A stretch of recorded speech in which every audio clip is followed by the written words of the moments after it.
A beautiful Saturday afternoon. Good afternoon, everybody. Welcome to our Wild Earth Safari drive this afternoon. My name is Mark. I have Brian on camera with me. And I think the sun might have come along this afternoon, being a Saturday and all. I hope you're all enjoying your weekend, and I hope we can make your weekend a little bit better for you this afternoon. Andrew is in final control at the moment,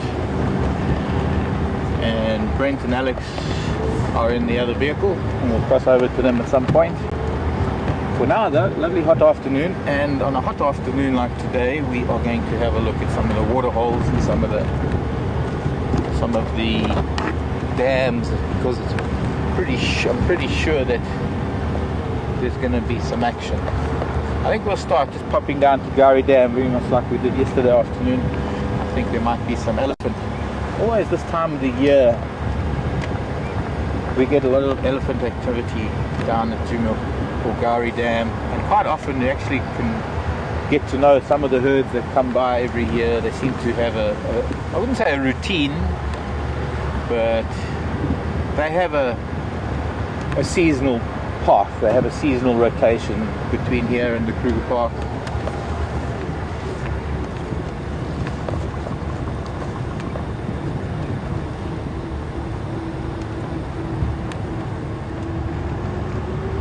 Going to Pete Hyena Den this time of the afternoon.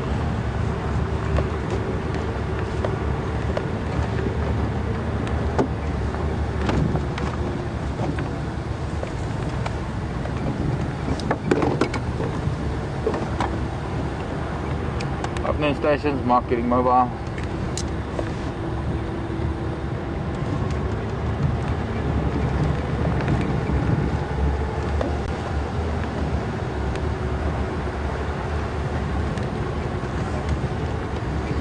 Cool, thanks.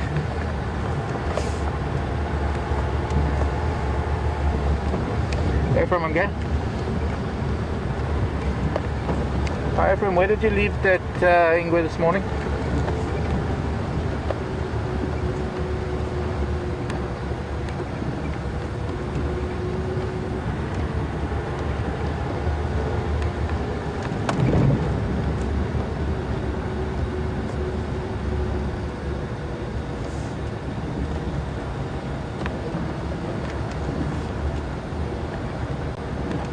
From Leadwood Road. Okay, copy, thanks. Now, unfortunately, we weren't able to come out this morning because we had an internet connectivity somewhere between here and satellites and undersea cables and the stuff that I don't really understand because it doesn't have any legs. 2, 4, 6 or 8 or more. And so I'm not too sure what was up this morning, but we couldn't broadcast, we didn't have internet. And so to fill you in, it was a wonderful morning to start with, because we came down to the dam and there was a leopard lying on the dam wall, and unfortunately I couldn't see who it was because we were still quite far away. We were just in front of Vuyatela Lodge and he was on the dam wall, and as soon as we approached he dropped down below the dam wall and disappeared. I spent probably half an hour or more hoping that we were going to go online, hoping that we were going to get broadcast, and hoping even more that I would find him, but I didn't. And in my wandering around, it sounded like, well, the sounds of things, he kind of slipped past us in the drainage line, and Ephraim found him further down this Mulwati River towards Twin Dams. I was just checking now with Ephraim where he left him. And there's a spot on the other side of the Mulwati near Mumba Road, between Mumba Road and Leadwood Road. I was there actually just recently. There's some pans, some old mud wallows in there where he was probably holed up. Actually, I forgot, I'm driving past the dam. Not much activity, not as much as there was yesterday afternoon. Yesterday afternoon was a very active afternoon. At the moment, mostly just buffalo and a hippo. Looks like maybe a hippo with a youngster. But we're just going to stop in the shade for a few minutes on the other side to have a look.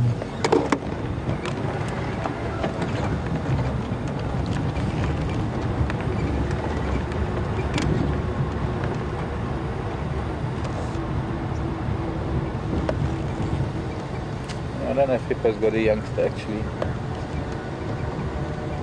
Must have been Hippo's head that I saw that I thought was another hippo. Go away, fly. Fly away, fly. There's a muddy buffalo, if ever I've seen one. I think it's the same boy we always see, this is covered in mud. Heron flying off.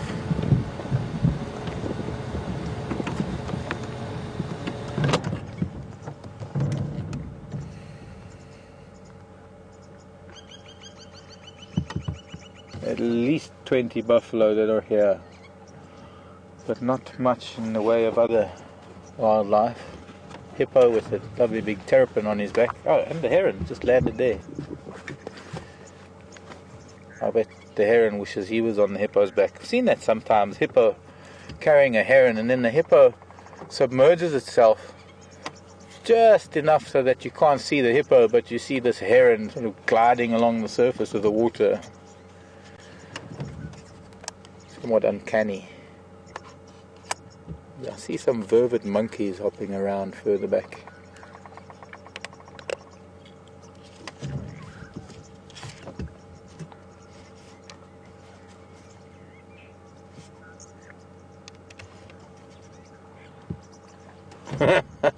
Raisa. No, I promise. I promise.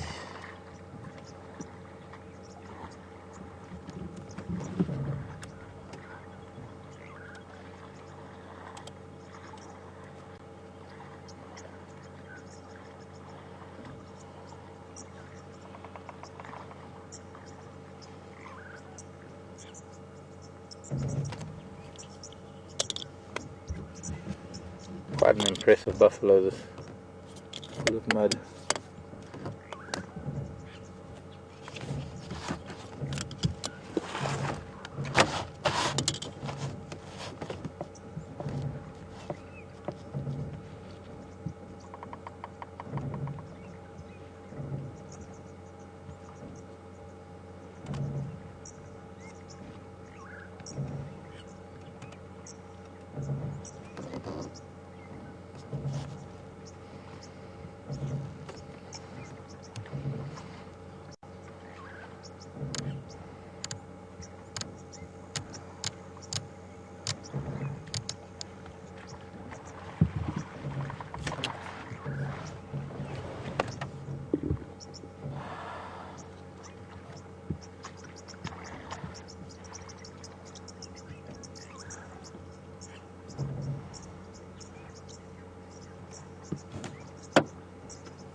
Now the talk was that it was the quarantine male. At first Ephraim said he thought it was Kunuma, but later on he amended it and said that he thinks it was was quarantine male because it was a little bit darker than Kunuma.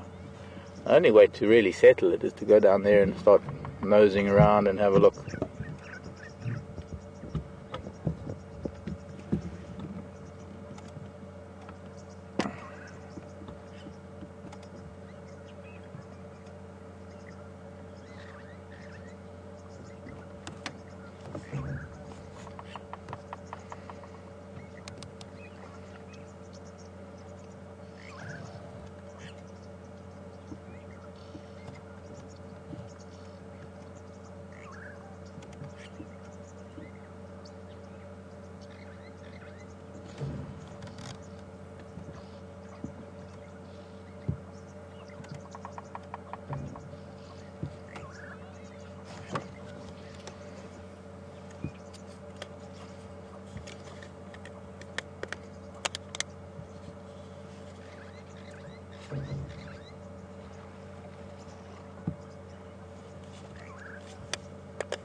Can hear a woodpecker behind me. rapping on the wood like it was a door knocker. Now that is actually a particular rap on the wood that's got nothing to do with digging holes or looking for insects. It's actually a territorial call, and after all these years I still get so mixed up with the different woodpeckers rapping and tapping. Rap a tap tap.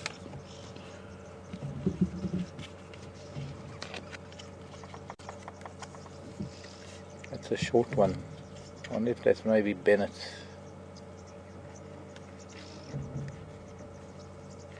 I think we need to continue. As long as the sun is beating down, everybody's going to be just dozy and sleepy. Everybody, I mean buffalo, everybody. And good time to be here would maybe be a little bit later this afternoon when it starts cooling down. Maybe some other things will be coming. I see some monkeys are drinking actually on the other side. I don't know if you saw that, Brian. No. Right there. Bottom end, there are actually some of them coming down to drink. Sadly, if we try and go over there, I think they'll all run away down into the drainage line.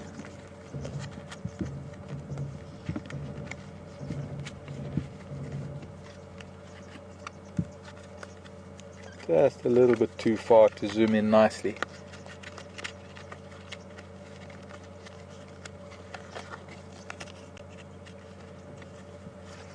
Also, just to let you all know, I don't know if Scott said goodbye. Scotty's gone off on his leave. I've just had mine, just come back from my week off. So Scott's gone off on his week. He'll be back next week. And then it'll be Brent's turn. Right, let's follow the drainage line. Hello, Starling. Let me just say hello to you quickly.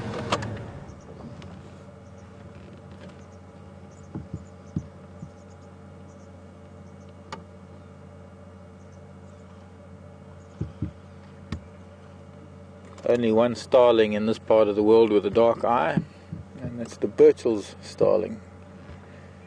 And I suppose most of the birds we're going to see this afternoon are going to have a similar posture, panting. And we have a couple of birds to look for. We still got to look for a black-collared barbet for Marco in New Jersey, I think it was. And who was it? I think it was Chris wanted it to find a green woodhoopoe.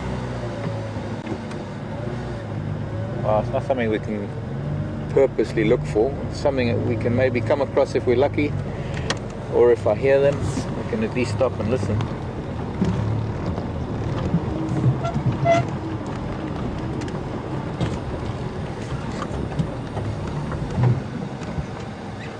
Saturday night and it's all right.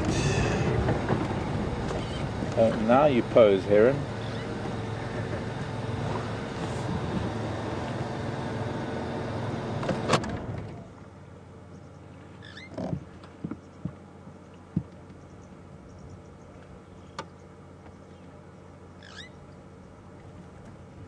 Now when a cormorant or a darter does that, they're drying their wings, but there's no need, or there's no reason why a heron would have wet wings. So what it is doing is it's baking the inside of its feathers.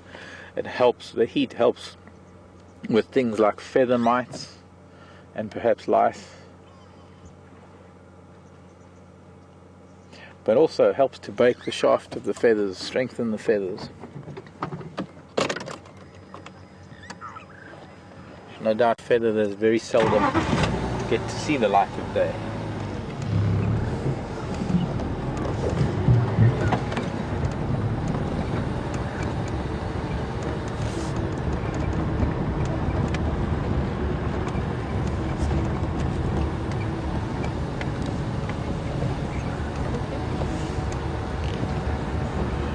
Morning, Donna. Or afternoon from me, but morning to you. Donna's in Maine, wanting to know if the dam dries up. If Gowrie Dam were to dry up, where would all the buffalo go? I suppose it's a fairly easy answer to that, Donna. That just move on to another waterhole or another dam that has water.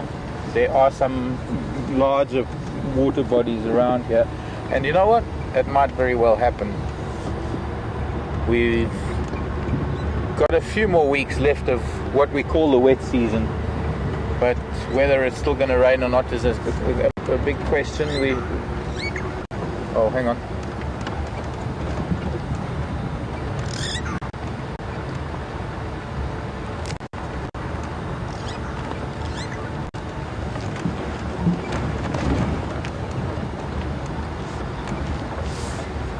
Heard some talk on the radio. I thought I'd listen to it. I can't imagine that we're going to have such a heavy rain that it's going to actually fill up the dams any more than they are, and because they aren't really that full to begin with, going into the dry season there's a very good chance that they're going to be very, very low towards the end of the dry season. Dams like Buffelshoek Dam. Buffelshoek Dam is still quite a deep body of water. The volume is a little bit greater. Of course, it's all got to do with surface evaporation. There is, and it's these hot, dry days that we get that are going to be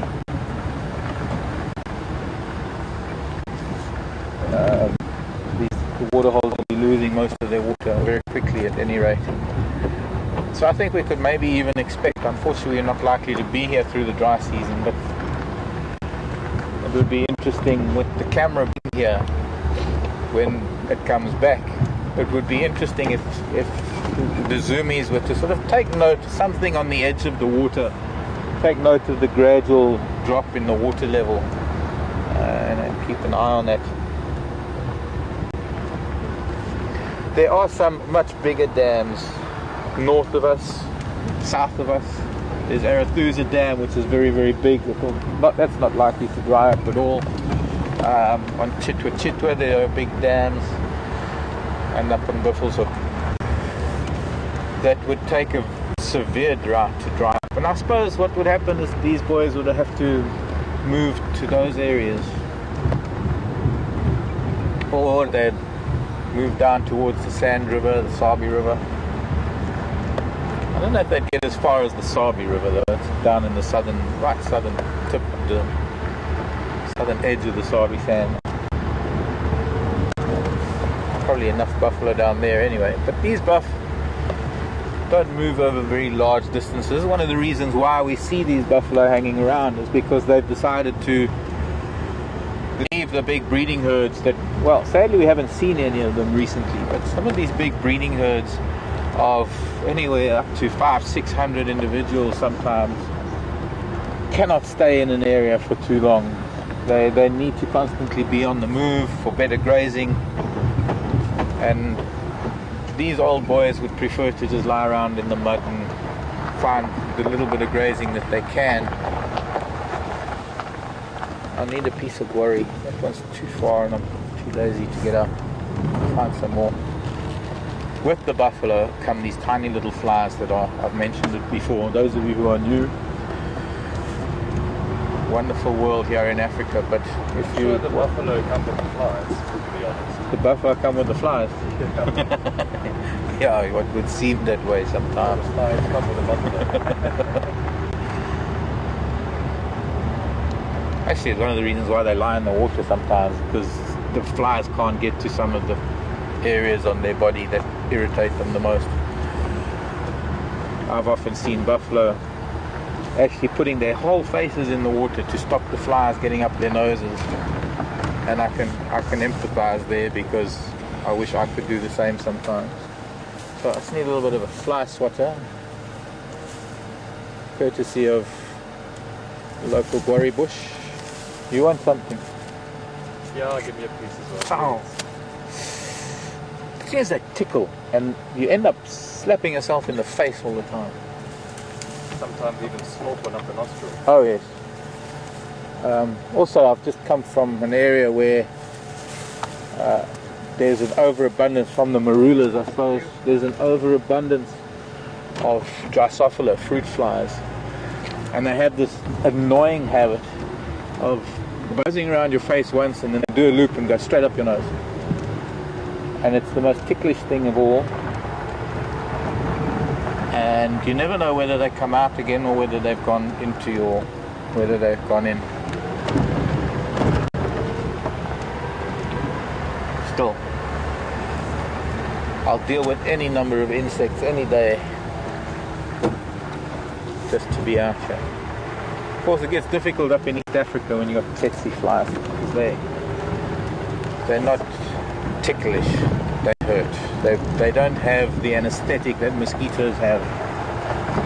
And the reason why we tend not to feel mosquito bites is because they inject you with a little local anesthetic so that you can't feel their bites, their little needle drilling into you.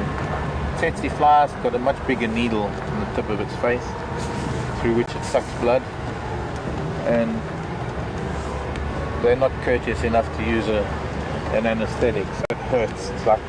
It's like a needle. It's like putting a needle into your, and they have a habit of just trying to find the most sensitive part of your body.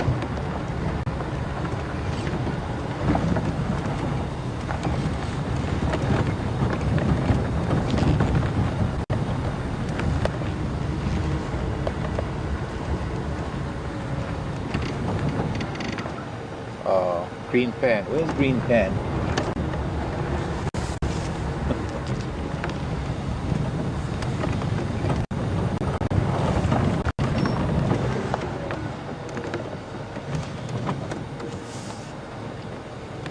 Green pan is on Torchwood.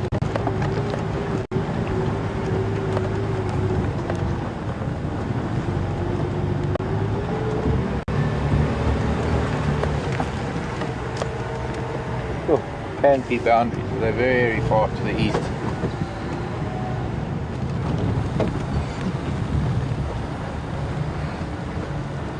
Seven Madach, 7 wild dogs.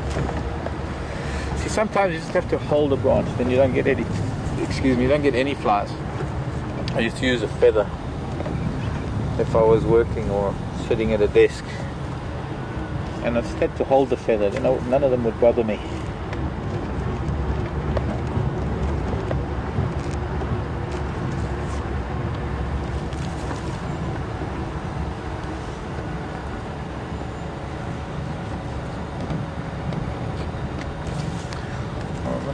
The hyena den is not active. I can't imagine why they would be this time of day.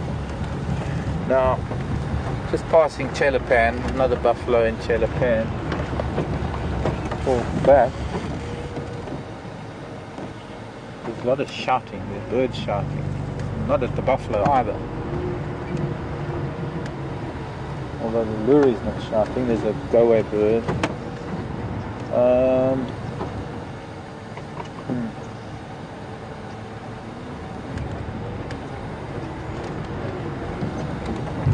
Sometimes you never know, you're never going to find out. If the grasses are long, birds can be shouting at a mongoose or a snake or a bird or a rival, or they're just having a bad day. questions@wildearth.tv is the email address. Those of you that are new, or tweet at #SafariLive in case you want to send a question or a comment, or you want to get in touch with us. Here are leopard tracks heading south. He was on this road, Brian. Oh, really? Yeah. After we were in the drainage line, he must have come out onto the road and then headed down, because here are his tracks. The little son of a cat. You're saying he lured us in? Yeah, he lured us into the drainage line and then just casually walked out onto the road and cruised down the road.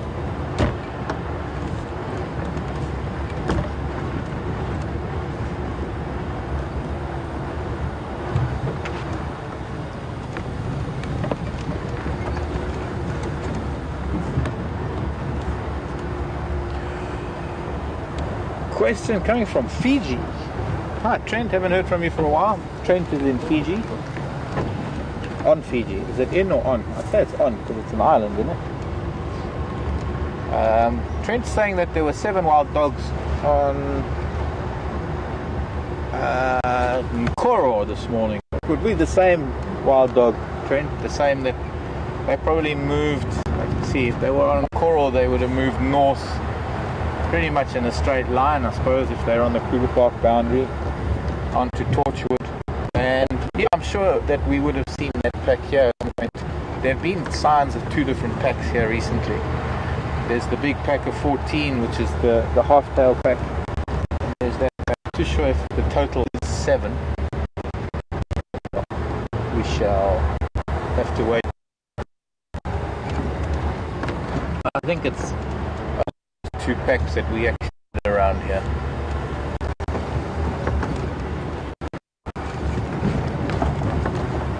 So now what I'm going to do, we're going to go into the riverbed from here, because this is where he was.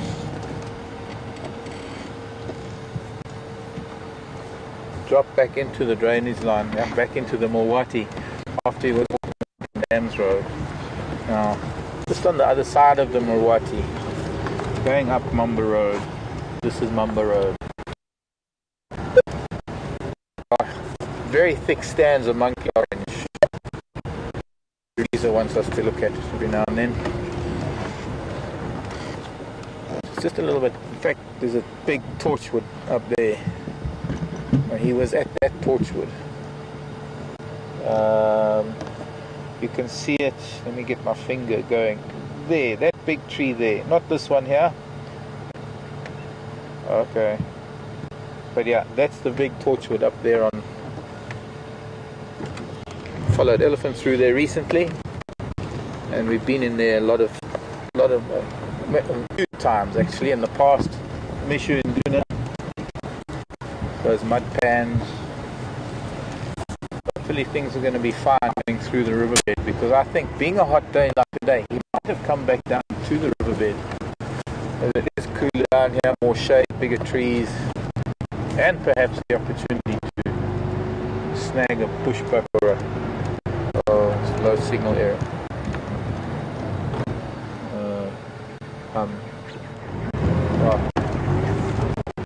Okay, well I think maybe we have to go to drain while I'm looking in the riverbed.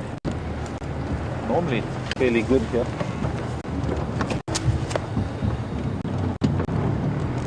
But I'm going to look around in the riverbed.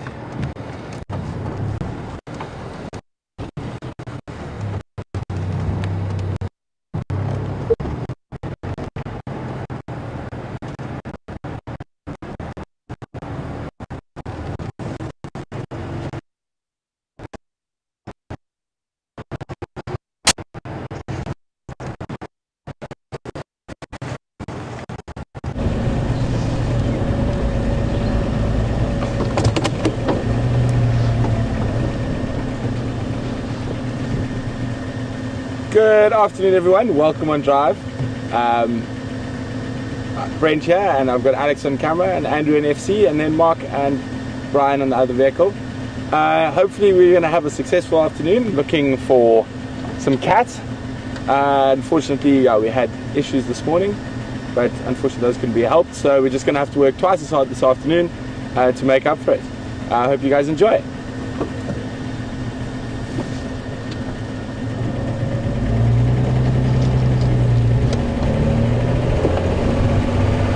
Mark coming.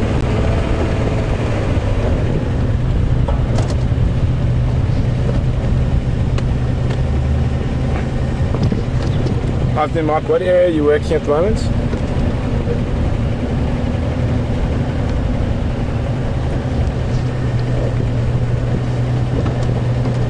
Okay, copy. I'm going to head towards Treehouse by Philemon's Dip.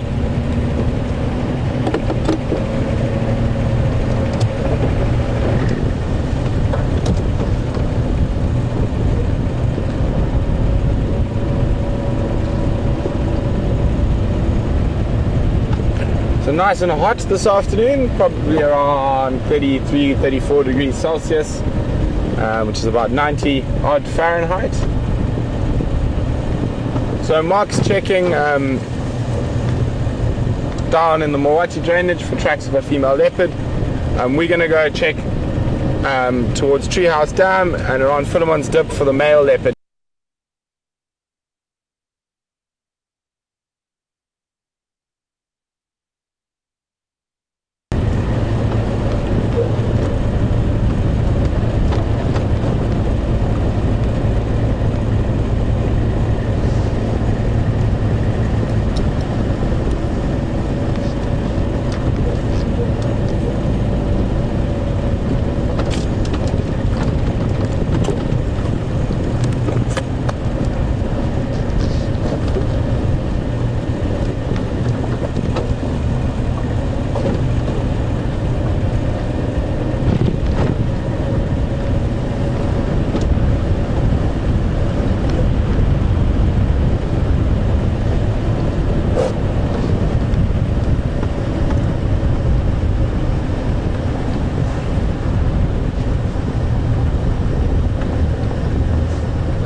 So quite funny this morning.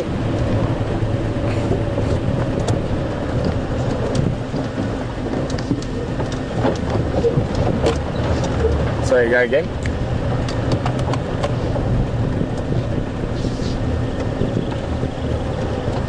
Good afternoon, Sandy from New York.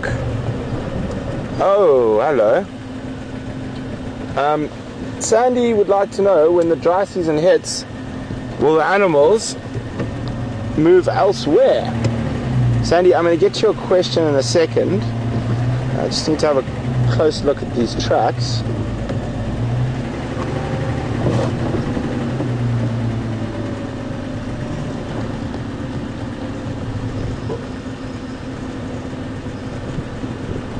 Aha, tricky. It was a monkey track that's been half been driven over, so it looked very similar to a wild dog track, but it wasn't.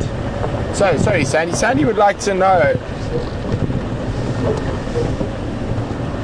Okay, guys, Sandy, I'll get your question later. We're just going to cross across to Mark quickly. And we've got a hyena, having a bath. So Sandy.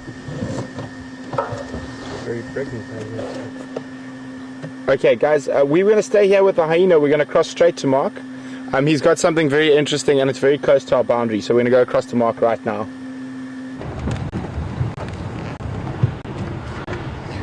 Well, we lost you folks going into the dry riverbed. Hopefully signal's pretty good.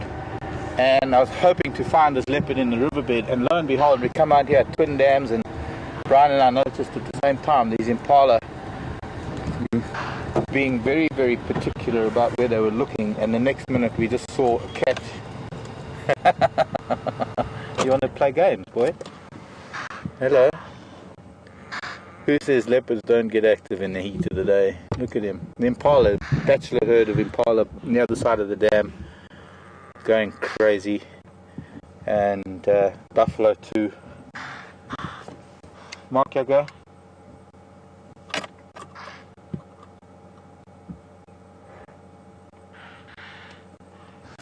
We're at Twin Dams. He should be visual, if he carries on south, should be visual from Gary, Maine in the next couple of minutes.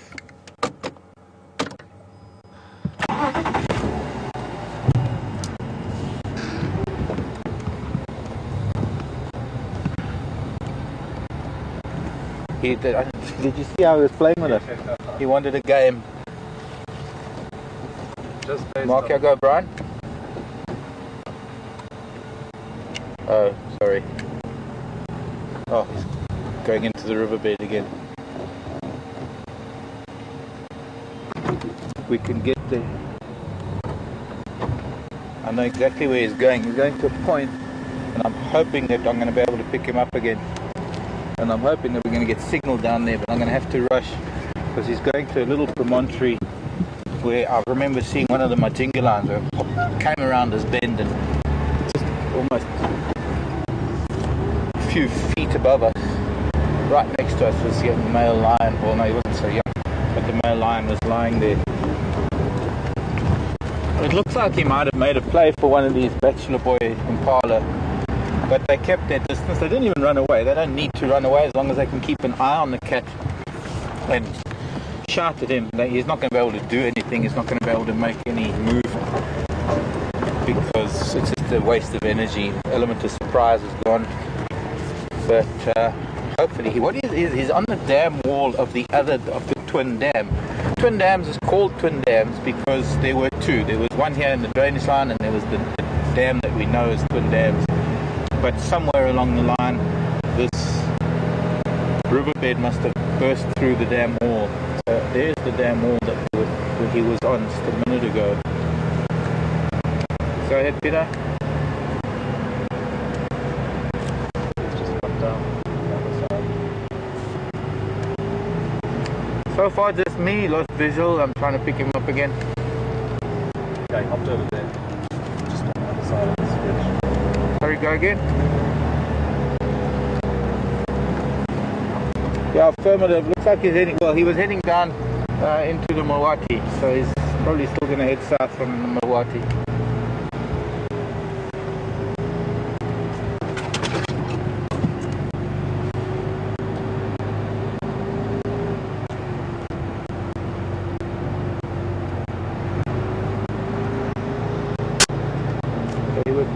down there.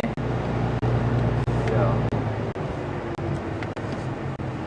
Okay, well, I'm going to try and find him. In the meantime, I'll go back to Brent.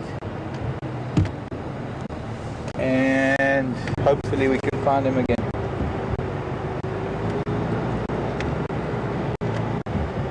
We're just chilling here.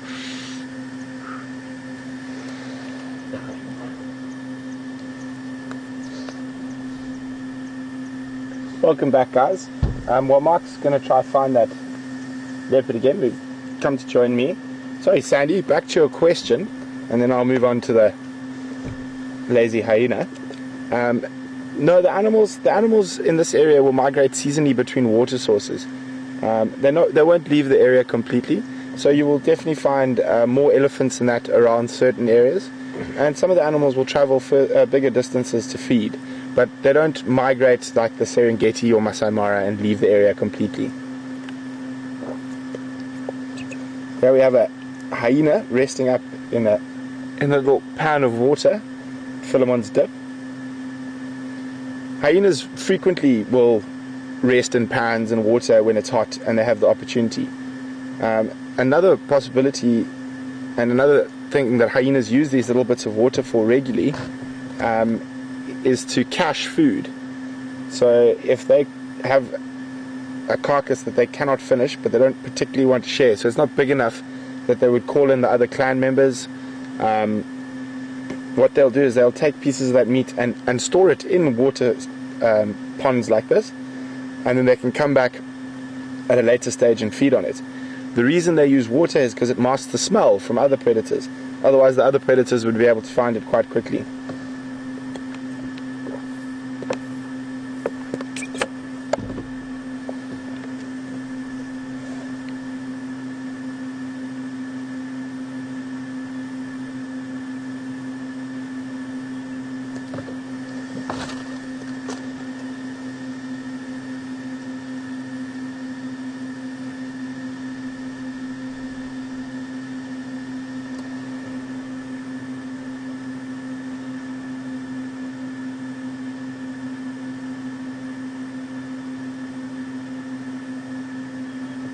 He's heard something, not sure what.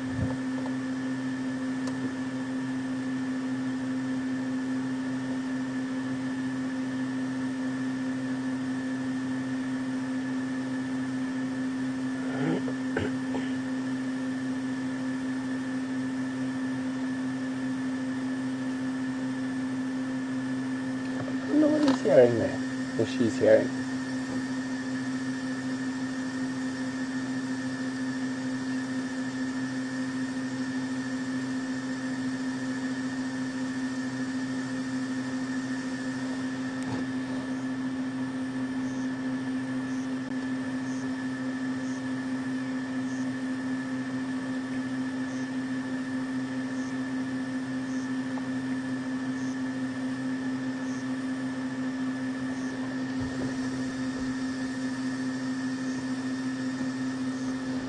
You can see he's almost, at some stage, dunked almost the whole head under the water.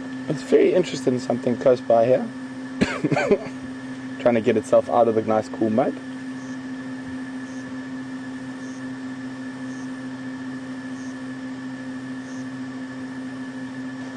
I'm just going to move forward. We'll come back to hyena. I'm just going to see what the hyena might have been looking at. Let's just wait a second. Very interested in something just like that. I'm just going to have a quick look and then we'll shoot back to the hyena.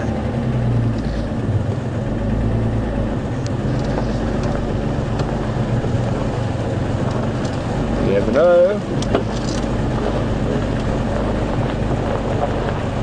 Check carefully. Looking in this general direction.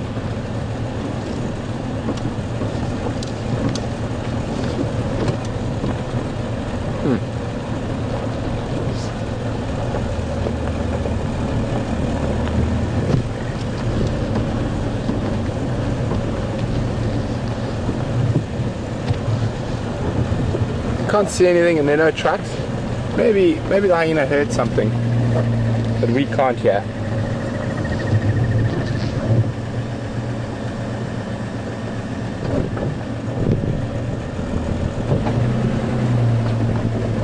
Let's go back. Let's just check the trucks here again quickly.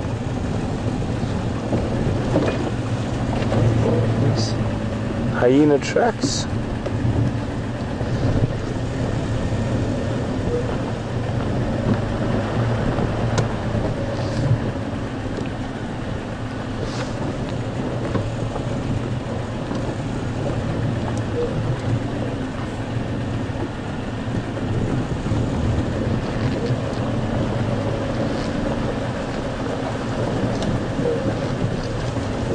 Oh, the hyena's gone. There goes the hyena. It's actually heading back towards the... Oh, I just saw a bit of movement there. The den site that we see the babies at is actually in that direction.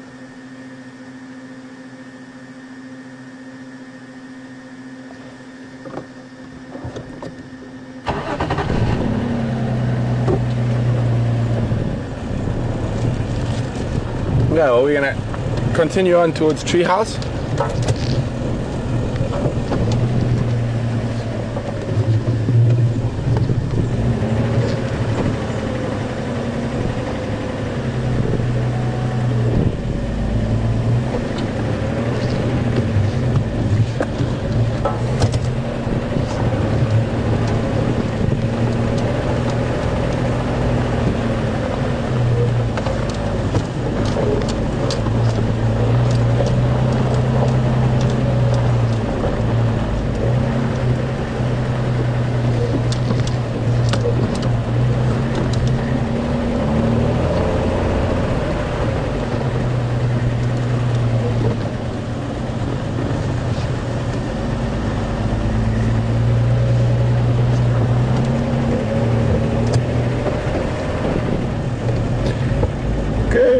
Afternoon, Wendy from St. Petersburg. Wendy would like to know, would other animals take advantage of water holes dug by elephants? Most definitely, Wendy. A lot of animals will utilize water holes that have been dug by elephants.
As Mark's managed to find the leopard again, so we're going to cross back to Mark right now, and we're going to keep searching around what we can and see what else we can find.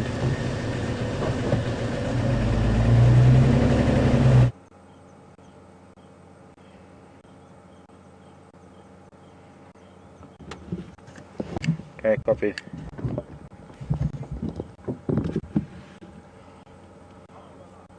Well, we managed to find him again, only, well, quite strangely, because as Brian made a very good comment. Sorry, I just got to get on the radio. Go ahead, Mike. Yeah, firm, if you come down into the Mawati, drive up the Mawati from Gary Main, probably best approach.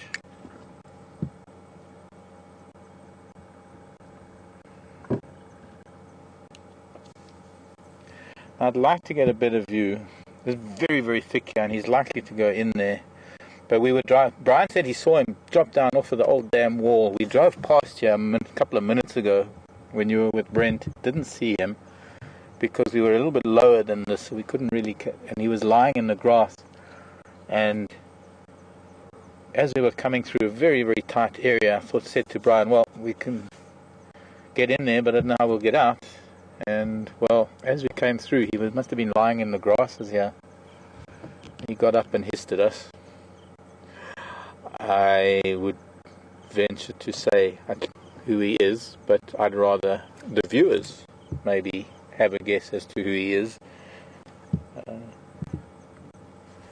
are not many cats that behave the way he does.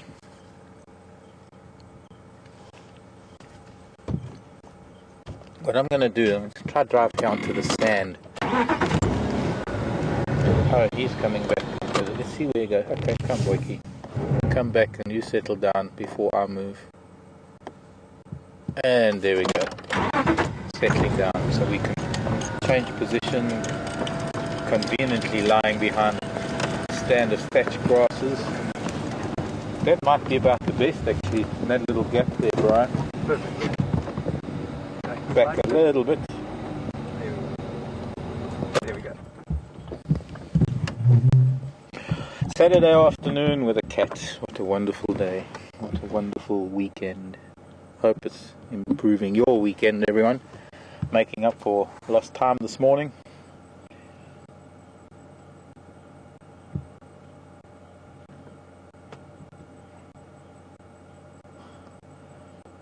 It was so funny when we first saw him actually sort of, I wouldn't say he lunged at the vehicle, it was sort of kind of a cat game that a domestic cat plays where it hides and it rushes out at you and jumps and wants to play.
Just out of sight of the dam, out of sight of the impala, they've calmed down, they've stopped snorting, they've stopped alarming.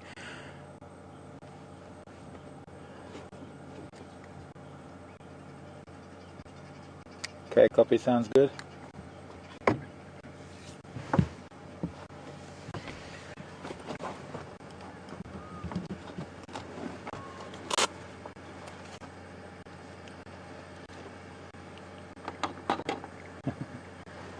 Of course, there's only one leopard really that hisses like he does.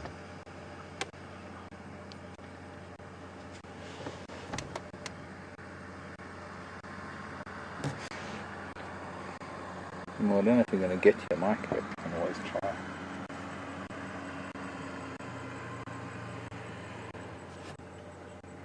Can you? Yeah.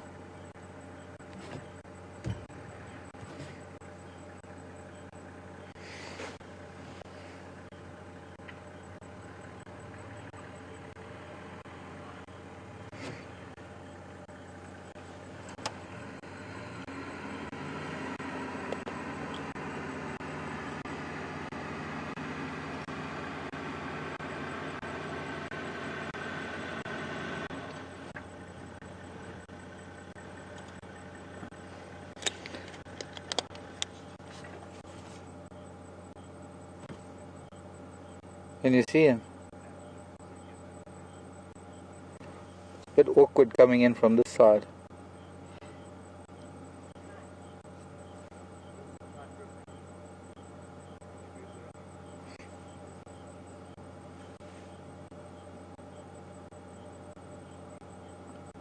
I think it was Christina was asking a question. Why is he so highly strung?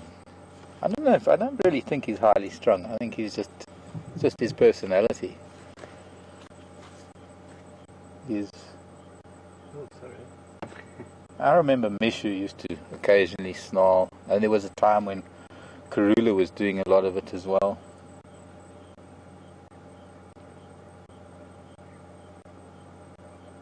This kind of question is very, very hard to answer. What's going through his head? Why is it that he feels it necessary to hiss, bare his teeth, to warn us, to do that sort of thing?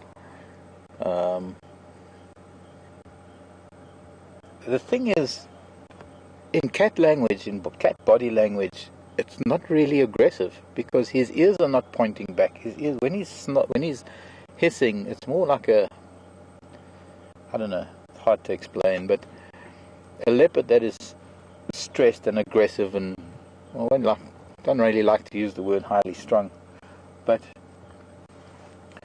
in leopard body language, the position of the ears and the movement of the tail, all the body language that a leopard gives off has some indication or has some bearing on its mood. And the thing with him is that I've noticed when he does snarl or he does hiss, a lot of the time his ears aren't folded back in anger or aggression the way they would be if he was in that sort of frame of mind.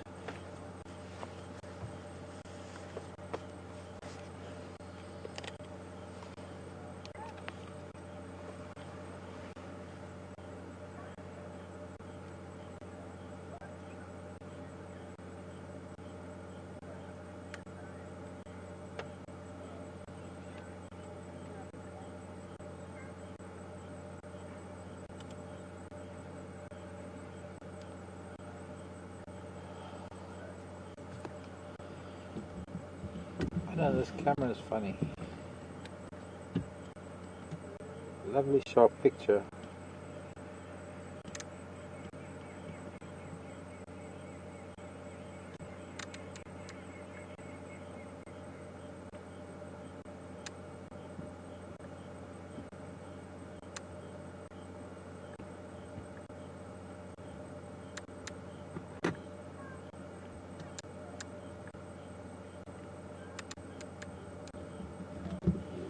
Here's a picture.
I love the way cats, when it gets hot, well actually it's not always when they get hot, when they sit with their tongue hanging out.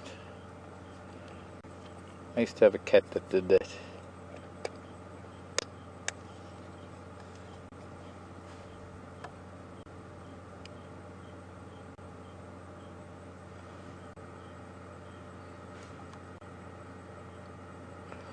So definitely something to do this afternoon is to maybe just hang around and wait, because he knows that there's a group of impala hanging around at the dam, and the fact that they saw him earlier means that they're going to be slightly alert, but they're going to probably forget about it.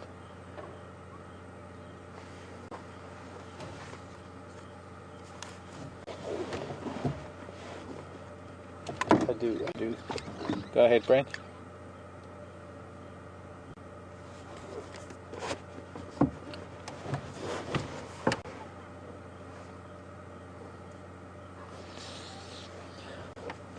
Go, Brent.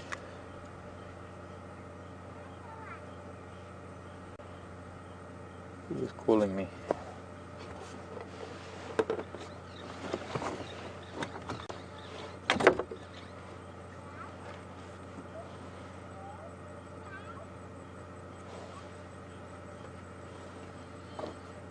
There, now he's looking down his nose at it.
Go ahead.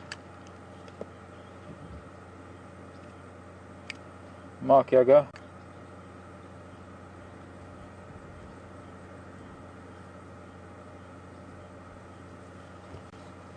From what I heard, she was on Torchwood Access heading west towards Cheetah Line.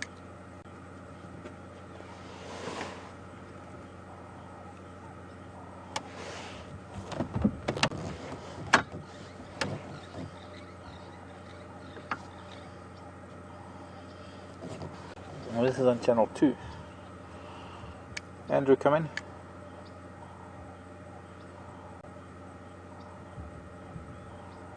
Should be on channel 1. There. I was pressing the wrong button. I always press the wrong buttons. People or machines. Andrew, come in. Okay, sorry, radio changed channels. Must have bumped it. My elbow again.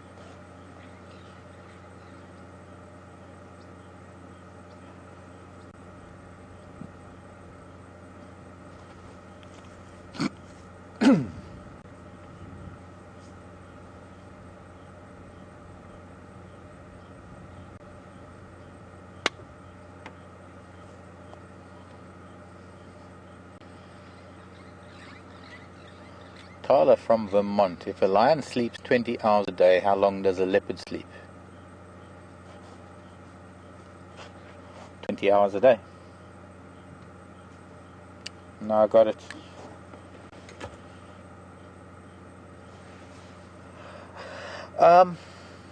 It's an average. It's not really a hard and fast rule. It's not like they have this built-in circadian rhythm that after sleeping for 20 hours they wake up.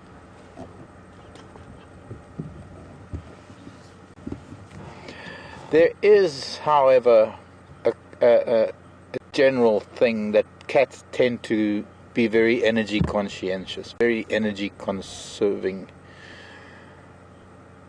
And one of the reasons for that is that cats are not very good hunters. Cats have a very low success rate when hunting, and so when they've eaten, they not only have to digest that food, but they have to conserve or preserve. They have to save all of that energy for their next hunt. They can't really afford to be bouncing around doing things without any end result. And so one finds that cats tend to sleep a lot. And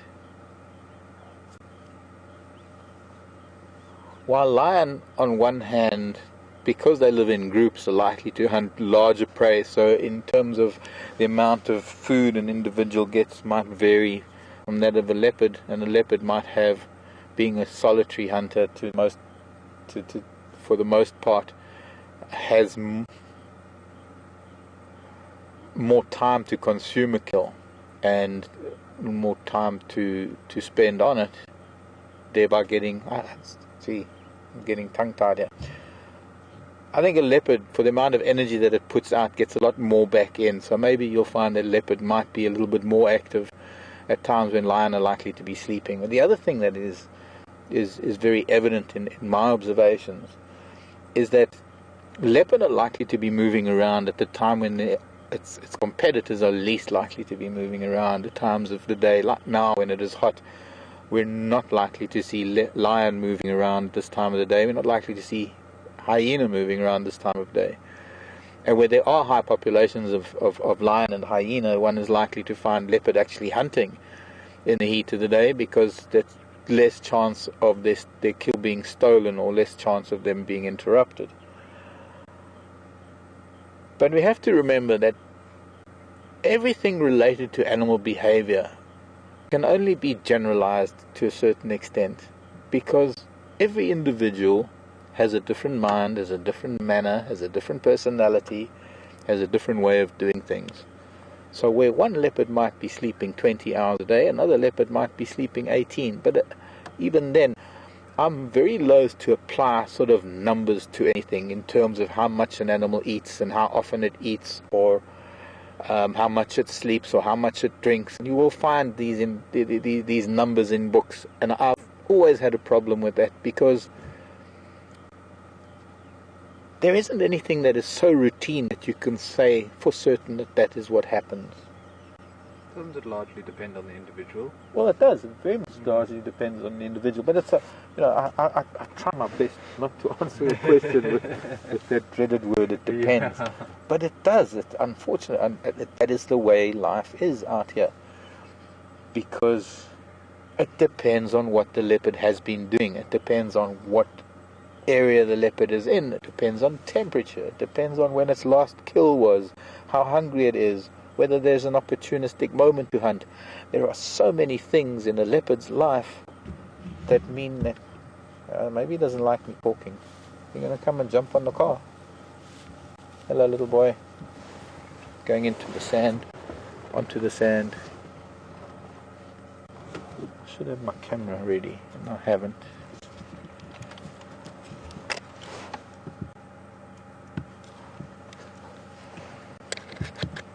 Please lie down there.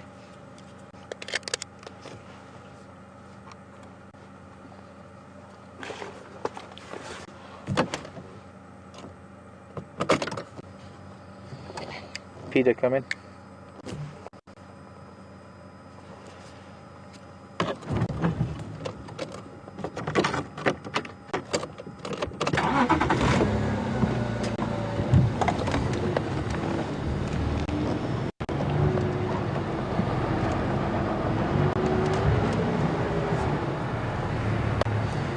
Peter and Coral, come in.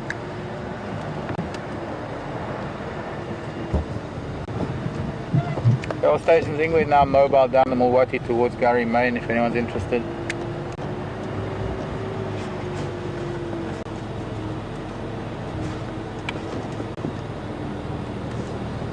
Yeah, you're breaking up.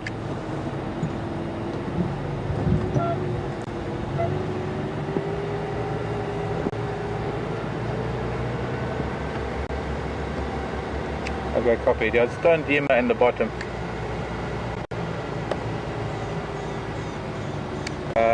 Might be time for Brent to fire up.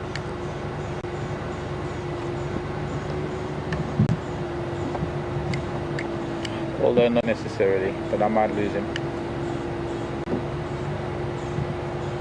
Peter and Coral coming. Where are you now? Okay, on 4, he's now coming towards Gary Main, visible from Gary Main.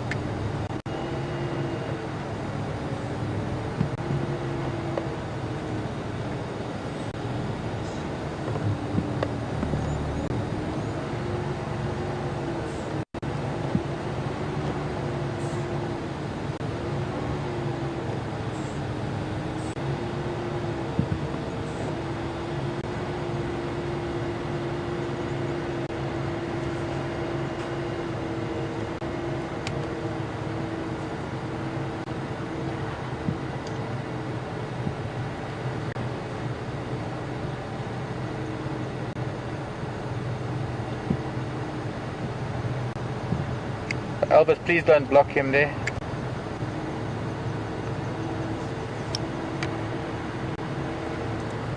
Negative. Okay. Okay, Ingrid is now headed east up towards Gary Main.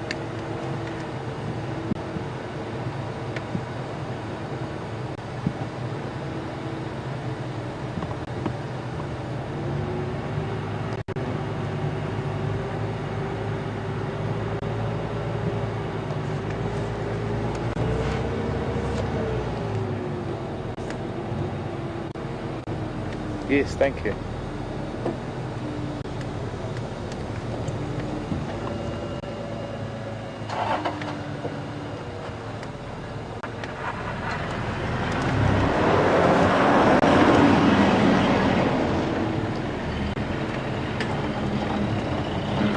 Well, there goes our leopard crossing over. And alright, thanks guys, I'm going to leave the sighting.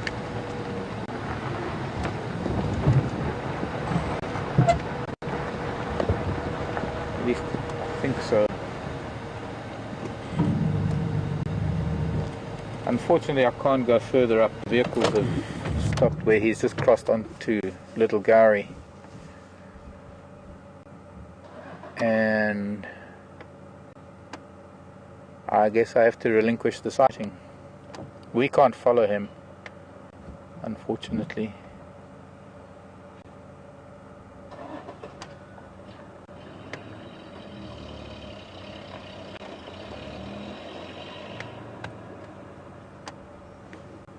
He's gone deep in. Judging by the way they're all pointing. So we can continue with our drive. We'll go the other way.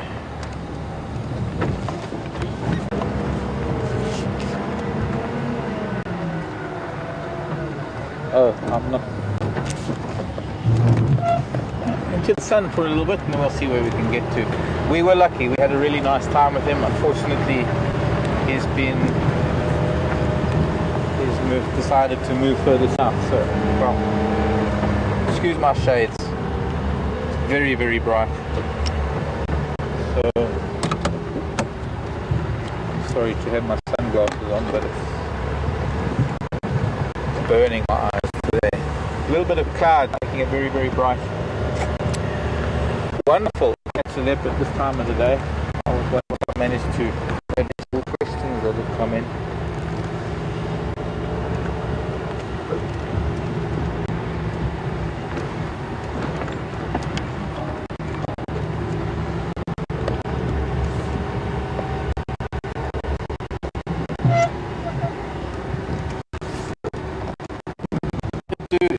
head over to Brent, An area away. traffic, and we'll be allowed to the flat heat. That might be it.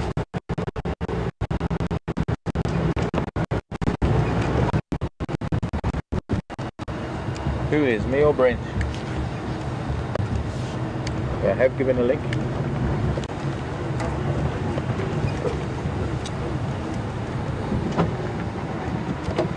Hello.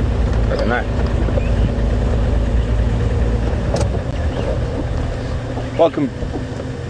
Welcome back, everyone. Oh, just hang on. There's a lot of noise in my ear. Let me just turn that down for a second. So we checked around Treehouse Dam and that whole area. We had no tracks of anything. It's really quiet there. So apparently Mark let me know that this morning Karula was seen off our eastern boundary heading west towards us. So I'm going to go see if I can find some tracks. I'm going to sneak around in the sand, see what's there. Hopefully we get some luck. Other than that, we probably, if we get no luck in that area, probably check down towards Buffelshoek Dam, see if we can find some elephants. Otherwise, we're just enjoying another wonderful afternoon.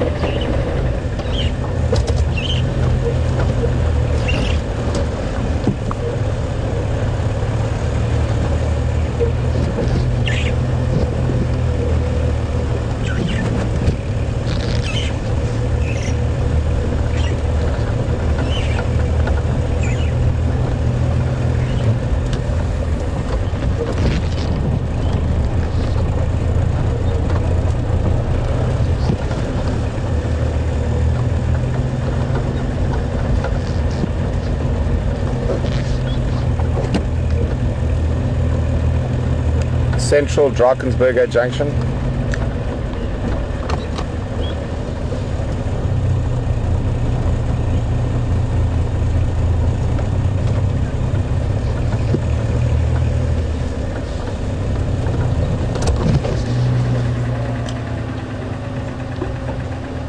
Lots of different tracks, but no leopard tracks. Civet, genet, hippopotamus, hyena.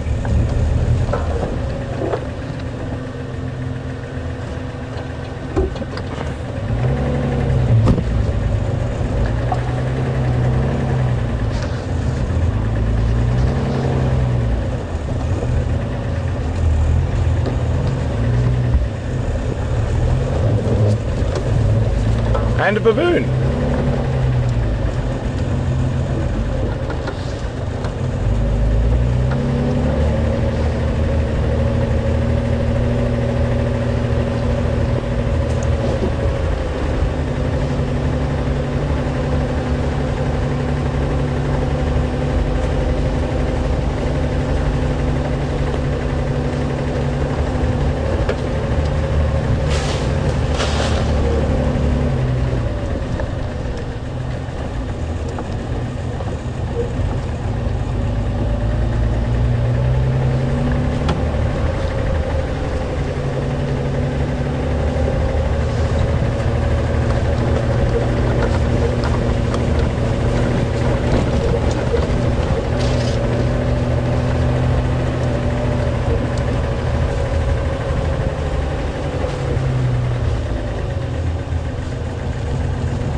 Check where Torchwood Access joins our boundary from the next door.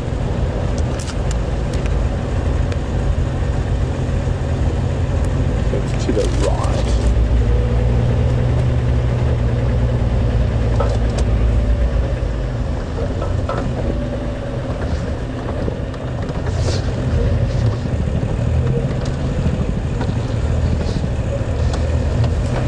just going to check south a little bit down this way, and if we get nothing, we're going to head north again.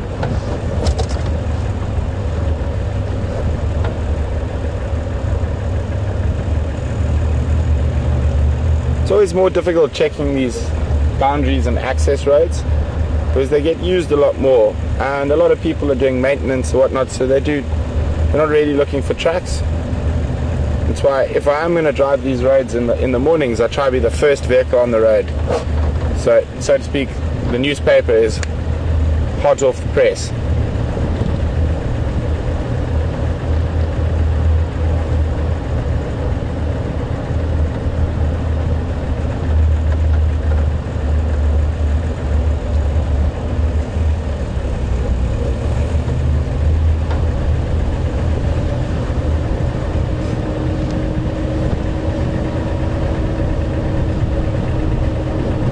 The other positive thing is if we do find any tracks, we know it's from the last 2 hours.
Always check the big marulas.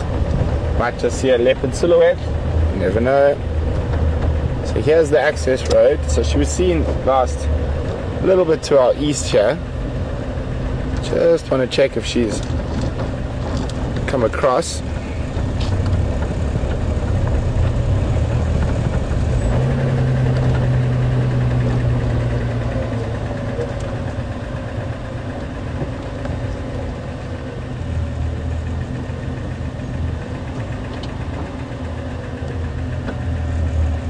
Some old male leopard tracks from a few days ago crossing the opposite direction.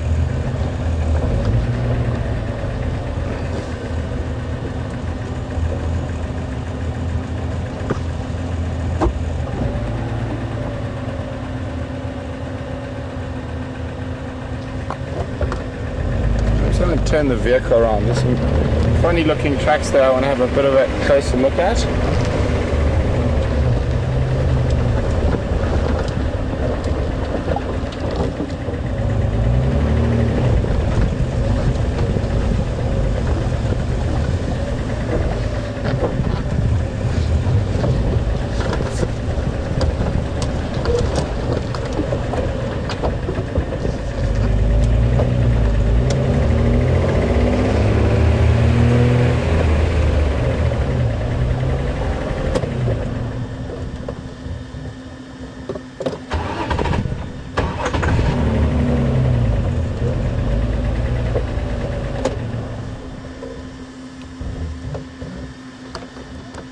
Probably 2 seconds. I just want to have a closer look at these tracks.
Very interesting. So there's actually a fresh set of male leopard tracks that have been driven over, but they're definitely from this morning or sometime during the day.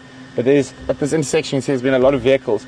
But we're going to head back north now and possibly see if I go very slowly, we might be able to catch whether he went east or west. But no tracks of a female, or Karula, which is what we were looking for.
Check termite mounds very carefully.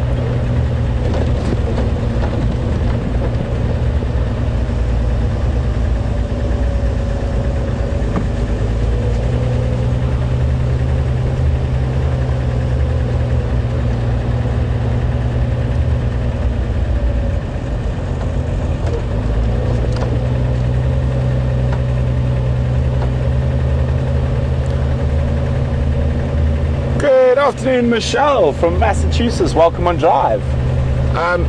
Michelle is a candle maker and would like to know, are there any plants that can be used for candles or for lights, and what do people without electricity use for light? Well, in this day and age they use kerosene lanterns, but in the past there is one tree that was used very, very extensively for lights and torches, and it's coming up right now on the left. How very, very adequate. This tree here on our left, it's got two common names. It's called a torchwood or a green thorn. It's got very large green thorns. The seeds of this tree have a very concentrated oil that can be used to make a light, hence the common name torchwood. The other things the seeds of this tree can be used for, if you have a stagnant pool of water in a river and you crush up the seeds into a powder and you place those inside the water, it will kill all the fish that are inside that pool. Obviously it has to be a closed pool, it can't be a flowing river. And then you can harvest those fish, and all the poison and stuff is within the stomach, so as long as you gut it properly, the flesh is completely safe to eat.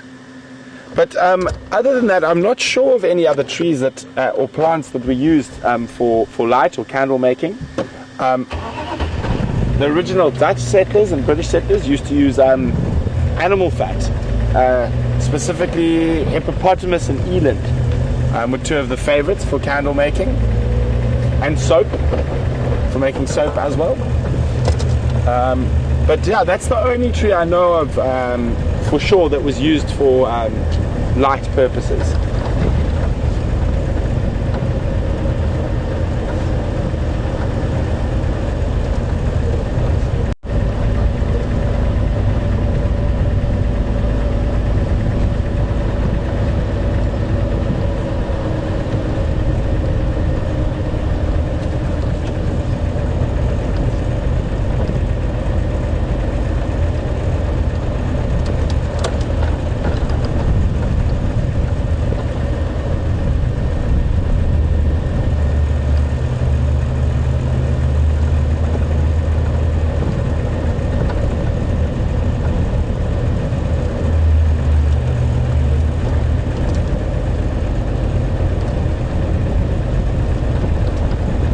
unfortunately I'm not seeing any tracks apart from car tracks so far.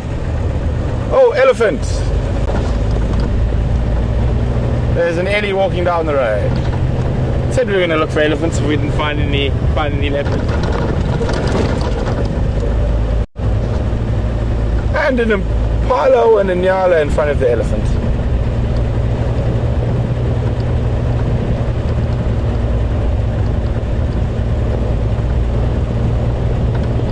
Actually, I lie. Kudu, by the looks of things, in front of the elephant.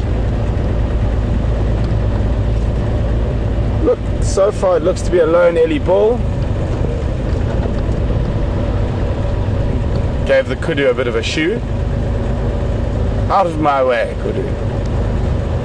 So funny that the lion is often referred to as the king of the jungle. But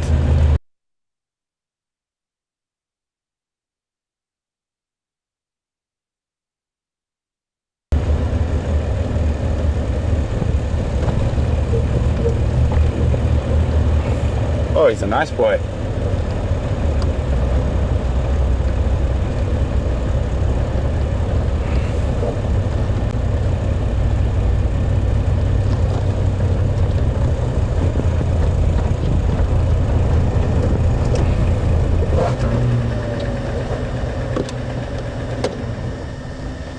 Just trying to see.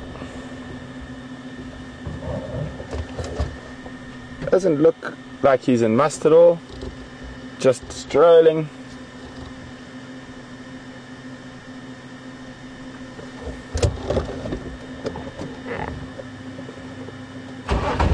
It's definitely my kind of traffic jam.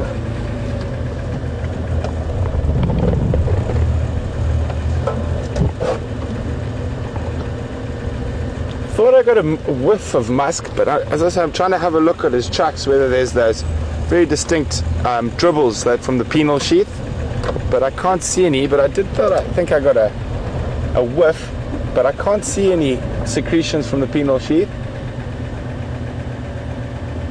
Oh, there is. Yes, there is.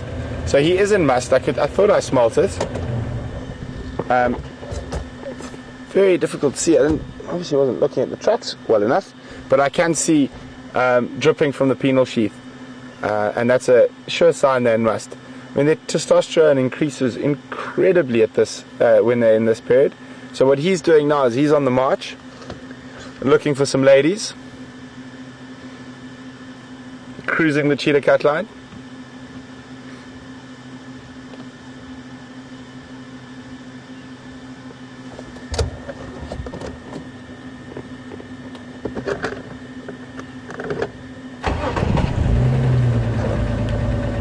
Elephant bulls, when they are in must, can be quite a menace to the breeding herds, unless there's females in estrus. So elephants will only mate when the female's in estrus and the male is in must.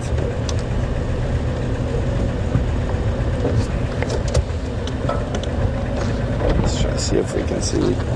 Yeah.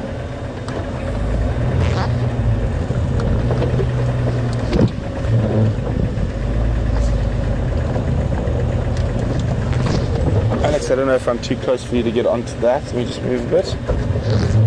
That wet spot there. I'll show you now. I'm just going to move it.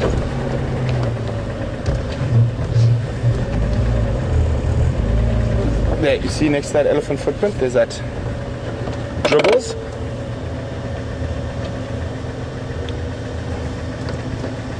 Oh, I'm a little bit too close.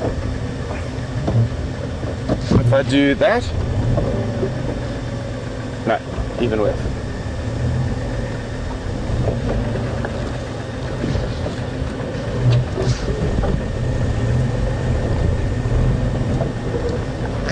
No, that should work, eh? Just, okay. We're not going to waste too much time. But you can see where he stopped. That's the dribble out of the penal sheath. That is one of the indicators that he is in must. It's easy to see there because that's where he stopped in the road.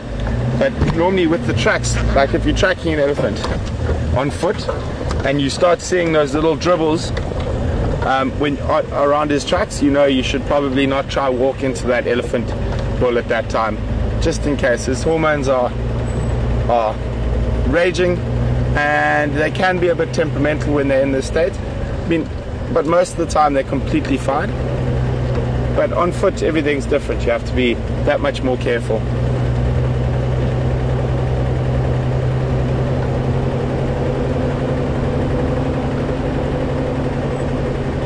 Younger bulls and musts tend to be a little bit more boisterous or aggressive, and that's partly because they've got a lot more competition for mating rights. So you generally find your big bulls will all come into must around the same time, and that coincides with when most of the females are in estrus, or the highest percentage of females in estrus. So your biggest and strongest elephant bulls will be in must in that time, and that's sort of the best time for breeding, and that varies through different parts of Africa. Your younger bulls, because an elephant bull reaches sexual maturity probably from around in his early teens, but he probably won't get a chance to mate successfully till he's about 30.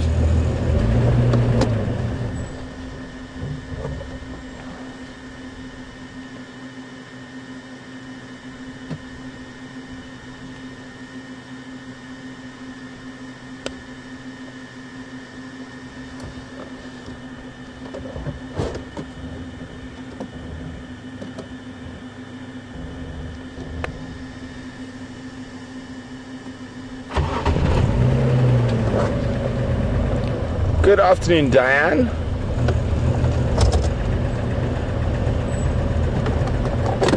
Sorry, confirm Diane. Diane. Confirm the name again, please. Diana from New York. Welcome on Drive with us this afternoon. Diana would like to know if you can tell if a female's in estrus, like you can tell that a male's in must. You can, but it's very, very difficult because they secrete from their temporal glands. There's glands on the side of their heads, but they can secrete when they are under times of stress, when they're pregnant. So it's very difficult to say that that's the exact time. And must in males varies. Not 100% sure on the figures. I'll double check for you right now.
Hey guys, 1 second, I'm just checking here.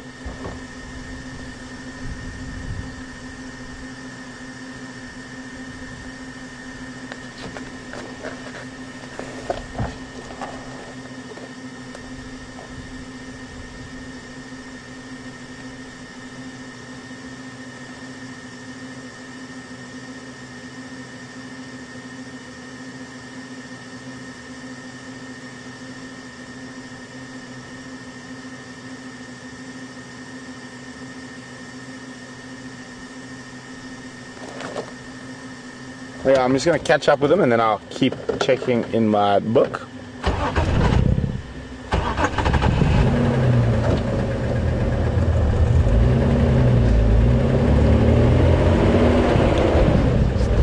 Oh, we got some very fresh elephant dung on the road. Landmines. Just to make sure we don't... What? I missed them.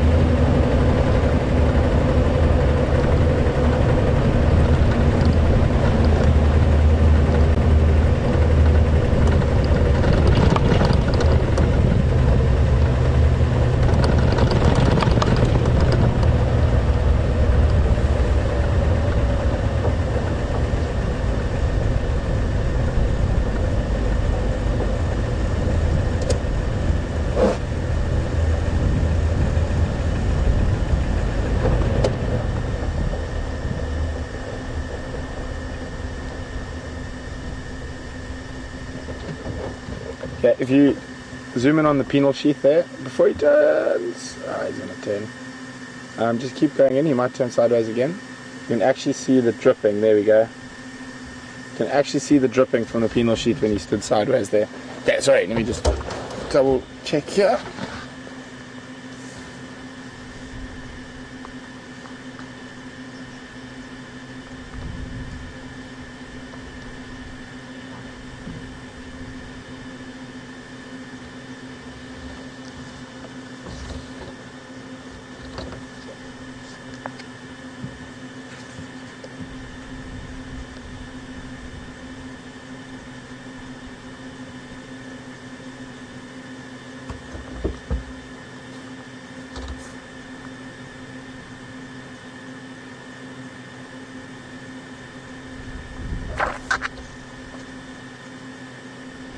Good afternoon, Dar in Wisconsin.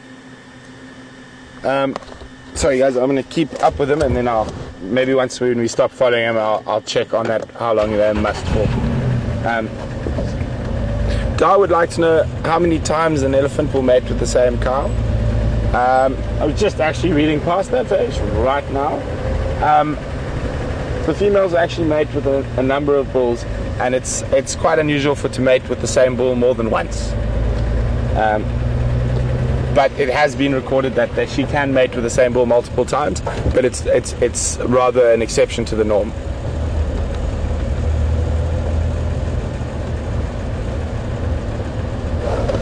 Yes, big boy.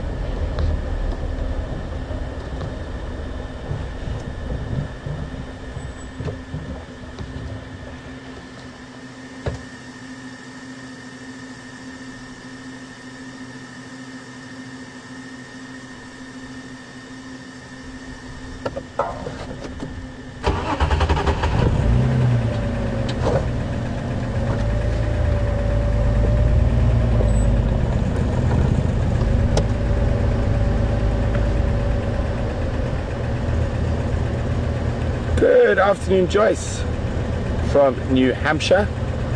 Welcome on Drive. Joyce would like to know, how does an elephant keep itself clean when the water holes are drying up? Well, I don't think they worry too much about that, since they spray themselves with mud and sand to keep cool and to control ectoparasites. So I think keeping clean is the least of an elephant's worries.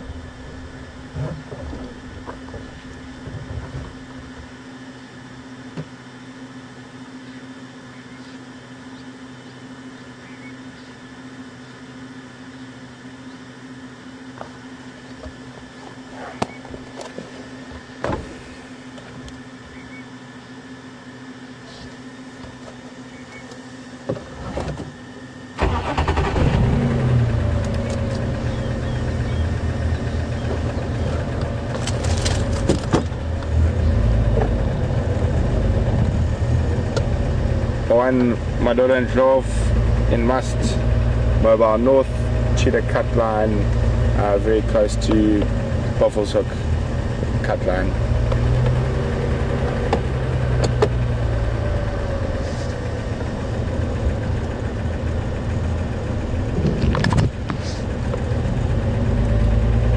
Okay guys, we're getting quite close to our boundary. I've just got a chance here to jump around in front of him. Hello, big man. Yeah, sorry. So we're just going to try jump around in front of him. So just bear.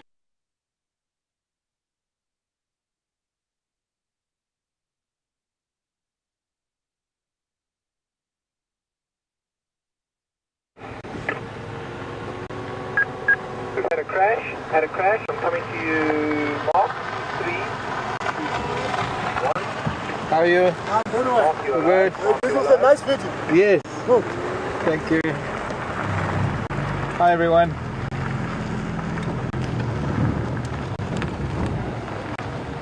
I think it sounds like Brent vehicle broke. I'll be with you in a sec. I'm on Arathusa at the moment, and I just made myself known that I'm here. And all sorts of things just happened all at once. You came to us, and I had a vehicle going out, and well, trying to hear what's going on Arathusa radio so that I don't break protocol and just arrive at a sighting or something and disturb some people. Very important. We have to follow radio procedures. We are sort of a brief intrusion in the lives of all the safari vehicles, and we don't want to alienate the very people that are allowing us access to their property. So it's important to do these things. But I thought, since we haven't been here for a little while, and there is going to be a sunset of note, I think, just my prediction. There are one or two places that we need to have a look at, and I say the most important of all is this lovely big open area that is the Arathusa airstrip. And we'll start off on the northern end, and hopefully wind our way down to the south and see what there is. Some impala up ahead.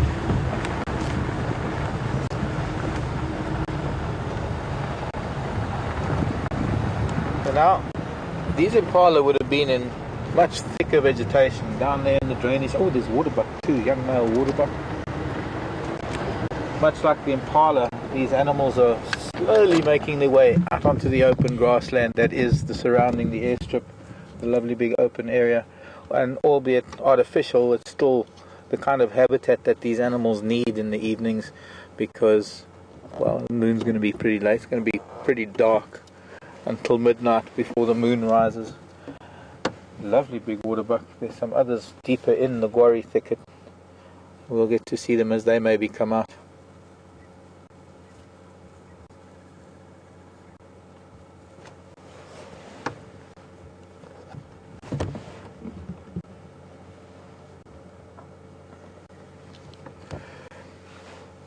And as the afternoon cools down, they slowly make their way. Maybe even later, after sunset, we'll come back and we'll find them all out there in the open.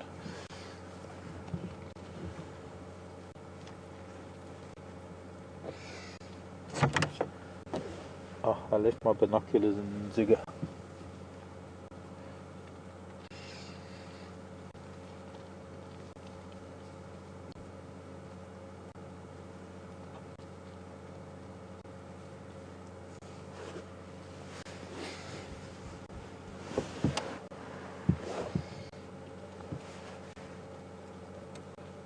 I'm going to move forward.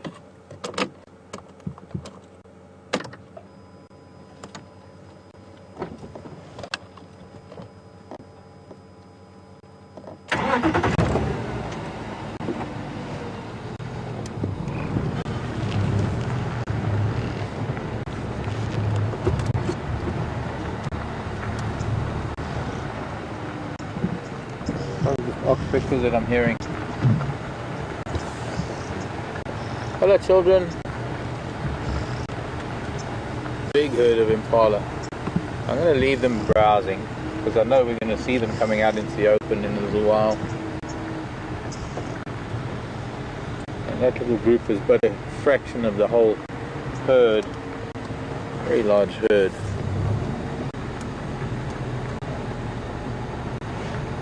Oh, they're building run-up strips on the airstrip now.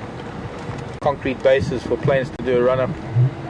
What that is some, especially twin-engine planes, need to, propellers, they need to wind them up full revs with brakes on. And to do that on a dust strip, especially a plane like the Caravan with a turboprop, get dust into that engine, it's not a very good idea. Or the stones and sand that get whirled up, that they scratch paint, I suppose.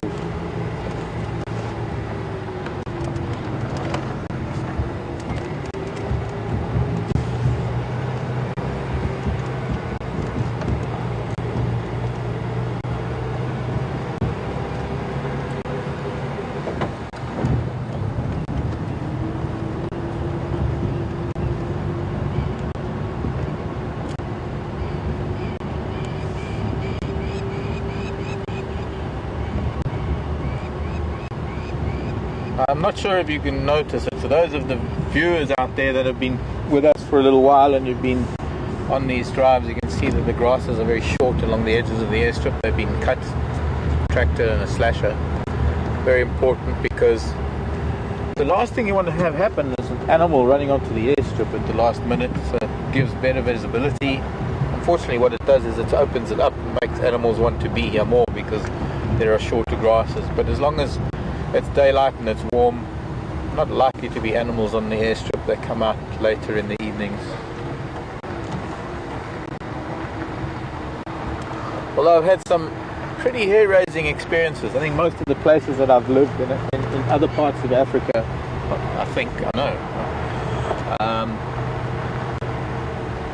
in fact, all of them. I can't think of one really. All the places that I've lived in, Botswana, Zambia, Tanzania and Kenya, the only way to get into those places, right? What did he say?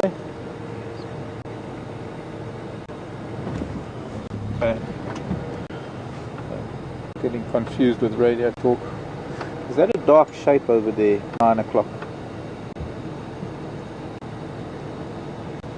It is a dark shape, but it's probably just a dark bush. I swapped over from Jigga to Wendy this afternoon. I think I left my binoculars in Jigga. I think it's just a dark bush. Where would we be looking at? The little left, so that tall tree in the center, go left of it. And yeah, just there, that dark, I thought it might have been a... Just the shadows. Mm-hmm. It is, but it's kind of got the shape of an elephant standing in the shade. Yeah, it does.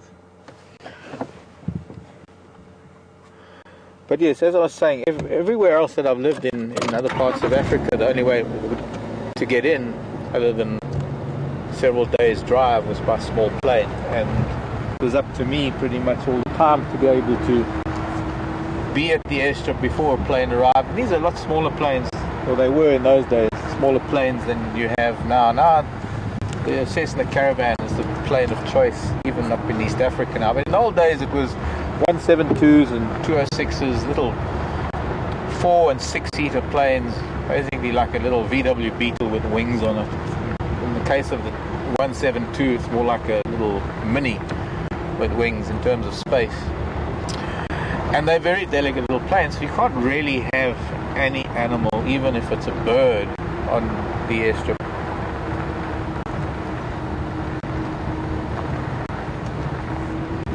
I've had some wonderful experiences with wild dog in Selous, when I had wild dog on the airstrip on numerous occasions. One time when my boss was flying in, he had a 404, which was a twin-engine Cessna. And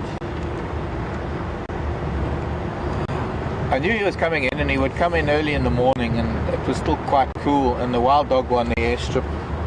And driving up and down trying to chase them didn't work, so I tried it on foot.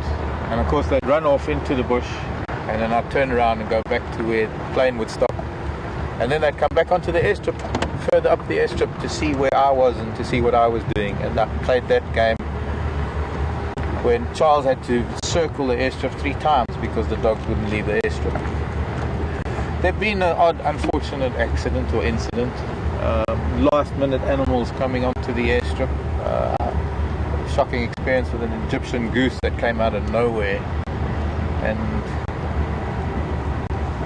sadly was hit by the prop.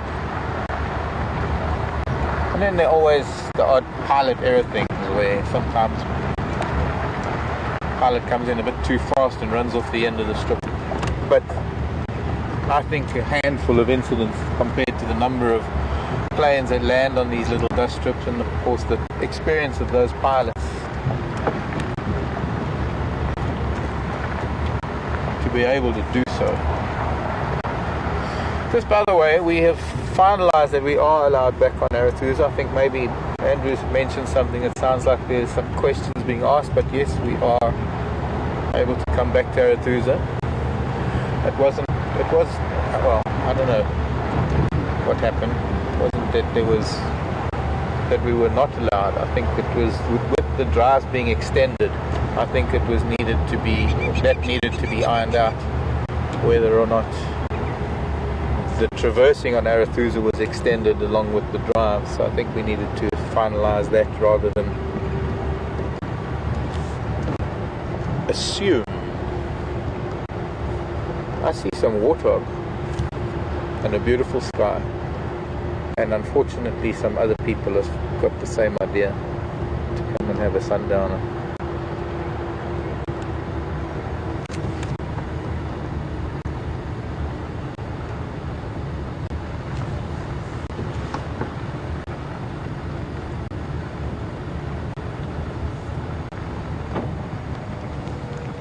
Oh, here's all the wildies.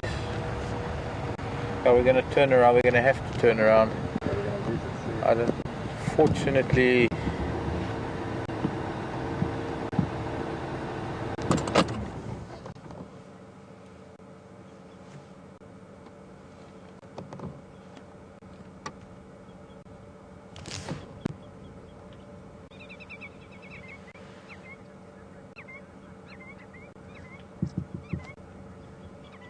okay.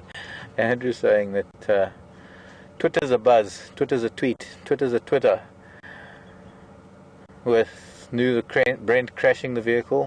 No, maybe I said something wrong. Maybe I said that the vehicle crashed, the broadcast crashed from the vehicle earlier. I think that's where it stems from, when I left the Leopard.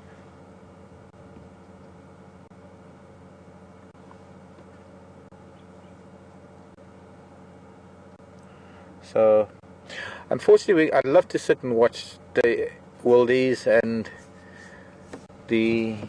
we'll have to move a little bit further south, north, we are south, for the sunset. But there is a vehicle at the southern tip, guide and his guests, that are having sunset, and it's just not right to be intruding on their sundowners. Their one moment of beautiful African sunset. Look at this, folks. This is absolutely gorgeous.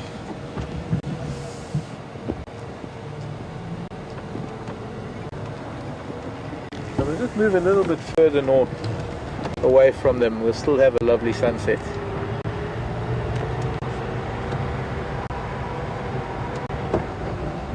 But be out of sight and leave them to their privacy.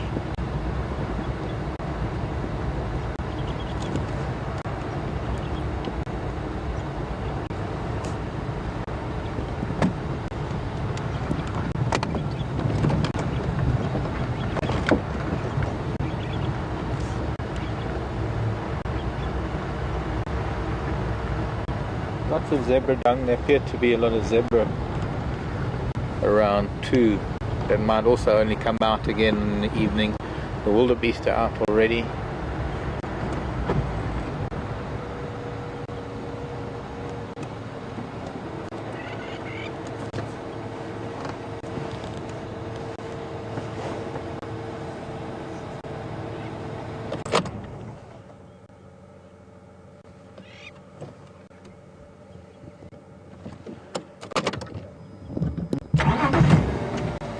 If we go to the northern tip of the airstrip, away from folks behind us, we'll even see it over the Drakensberg Mountains, I think. And there's a little spot there where you get a glimpse over the mountain. I was hoping that we might find the jackal again. Unfortunately, I don't seen them here for a while.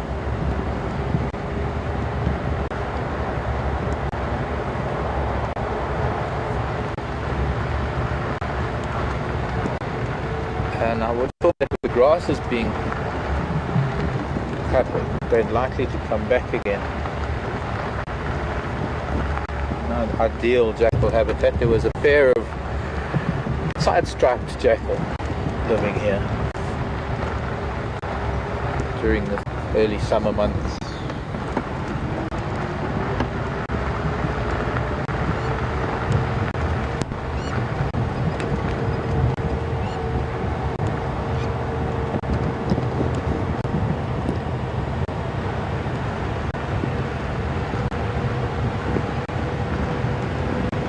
Brent's off trekking somewhere.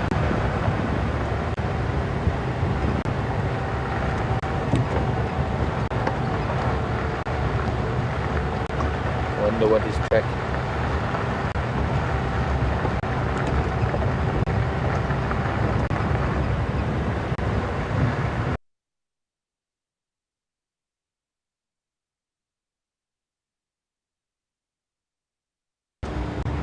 Well, we don't seem to have much luck today. I guess because it's such a lovely day.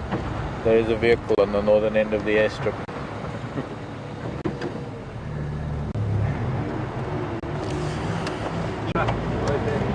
Trip.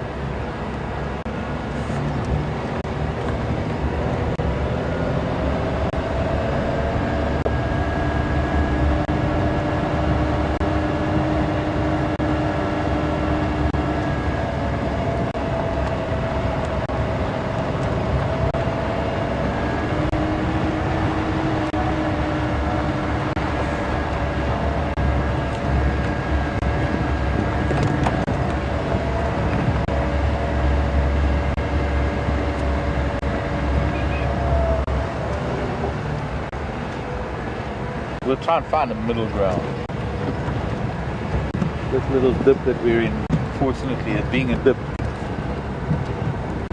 Can't see the horizon. But before I go anywhere else, welcome to Africa. And a beautiful Saturday afternoon sunset here.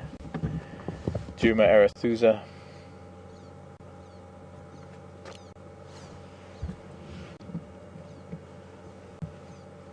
This is Wild Earth, our wonderful wild earth.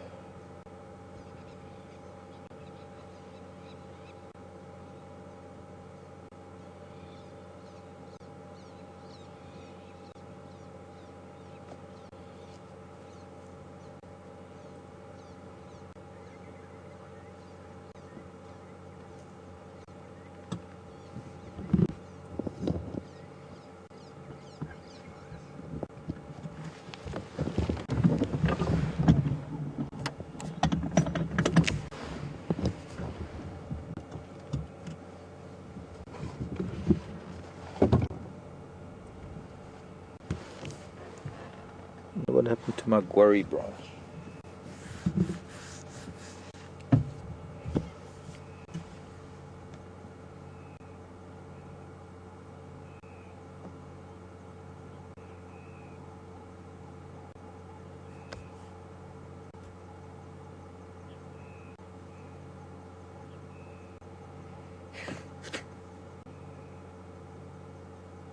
That is awesome.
Hello, Al. Nice to hear from you. Haven't heard from you in a while. Al's just letting us know that Shadow's cub.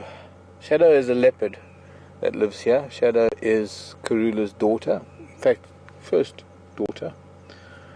And there was a time a few months ago, this is for those of you who don't really know what I'm talking about, just to fill you in, a little bit of background.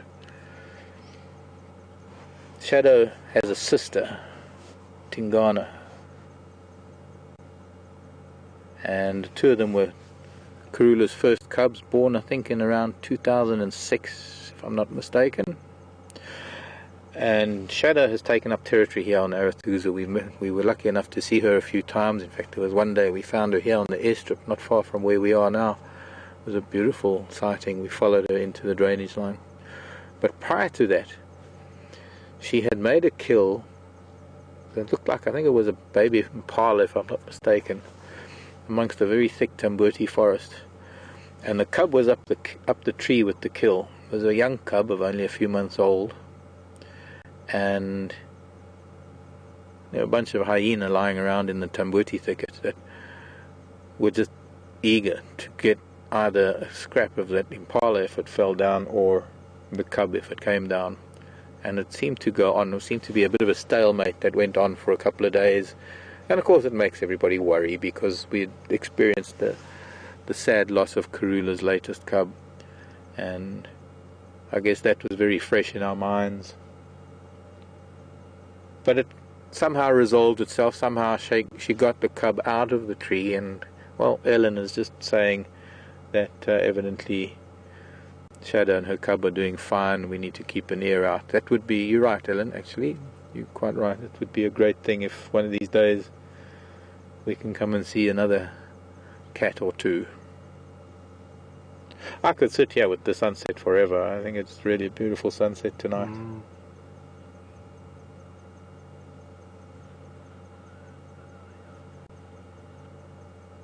What would it look like if you zoomed, I don't know if you have, that tree that's in the middle of the fire? That tree that's on fire, it just happens to be a really nice tree. Little marula, maybe? No. Not sure. But you couldn't paint that without it looking surreal or artificial.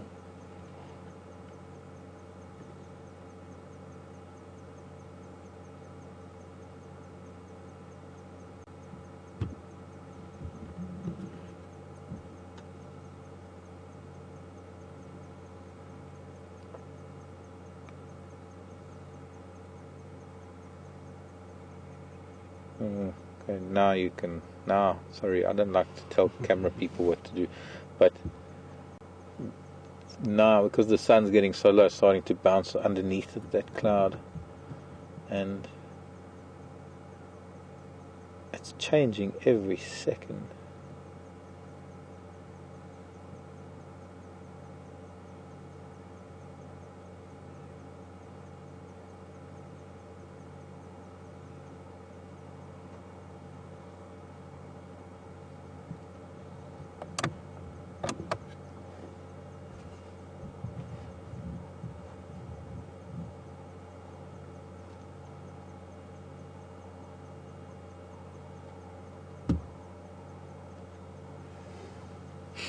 Wonderful.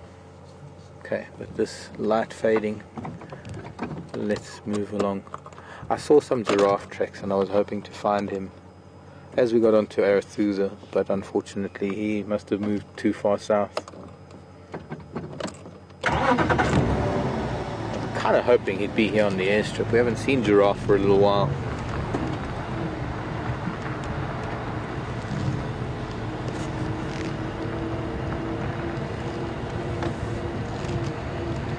Actually, there are also some lovely dead trees that we're going to go past on this section of road that might make a nice silhouette to enhance the evenings. Africa. It's not all about animals, it's all about the experience, it's all about the feeling, the immersion, the quietness, the tranquility, the peace,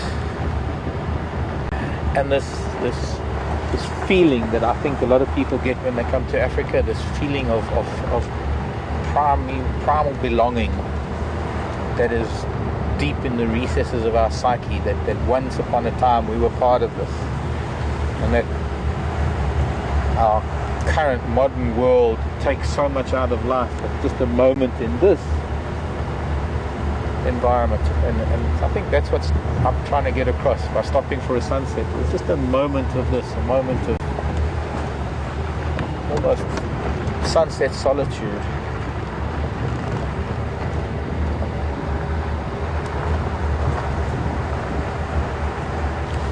I suppose we should have been here. Okay, we now know better. With the sun moving back into the northern hemisphere at a rapid rate, we're going to be able to watch it move up the mountain. For the next few days, I'll mention it to Brent and Scott when he gets back, maybe if we can, to get to a place like this, just if we're around here at sunset. There's one spot. Beautiful escarpment. Drakensberg Mountains.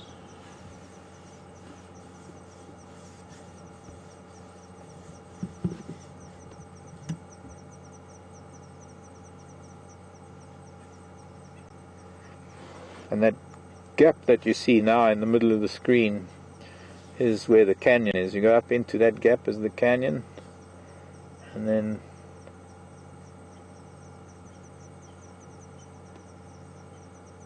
it gets very, very lush and green, and there are waterfalls, and there's a very big dam, the Blood River Dam, Swadini.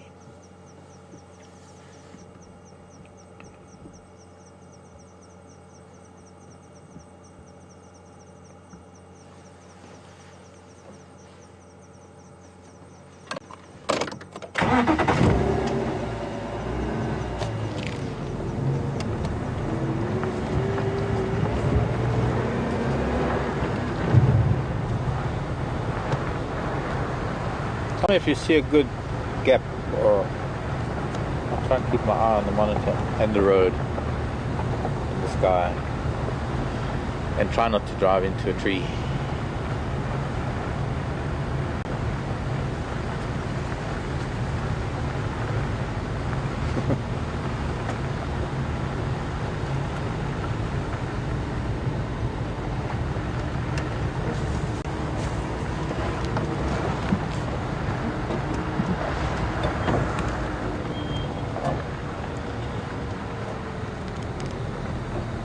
People are asking if Brent's okay after the crash. But there isn't a crash. There's no crash. It wasn't a crash. It was a system crash. It was an electronic crash, not a physical vehicle crash.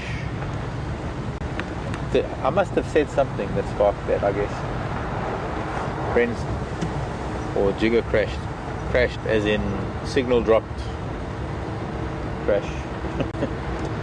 I understand that it might have been taken up the wrong way.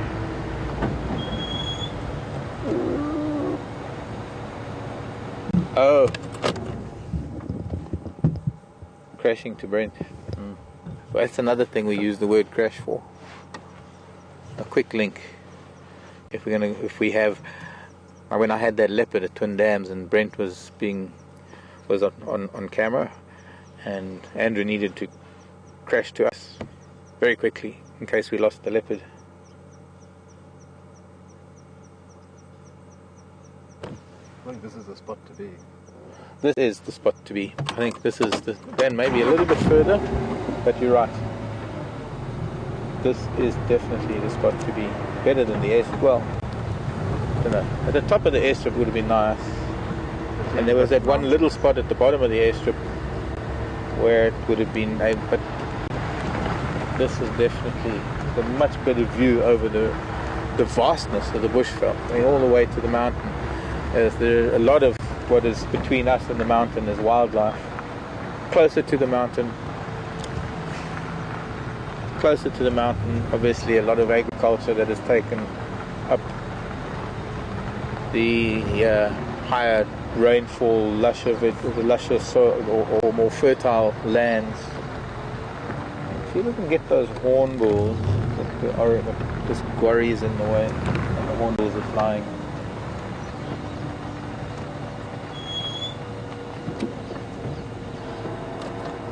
There were 3 hornbills, now there's just the one. Oh.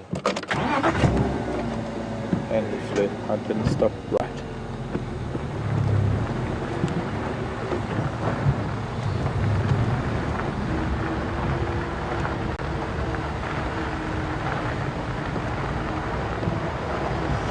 Of course, there are other critters, the other children, the other people, no, not people, animal people, the other characters, that's the word I'm looking for.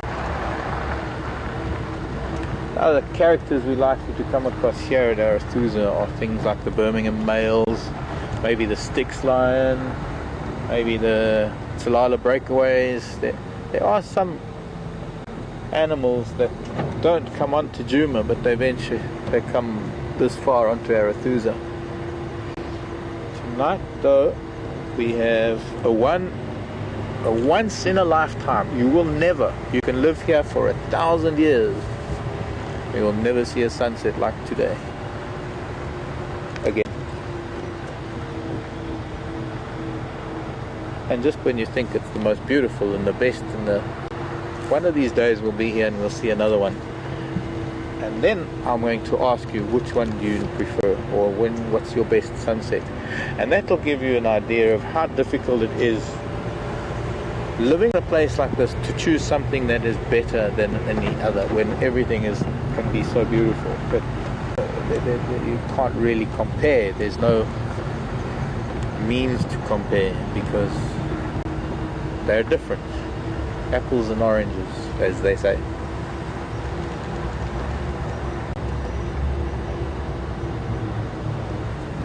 I don't know where today has gone this afternoon. Like sunset already.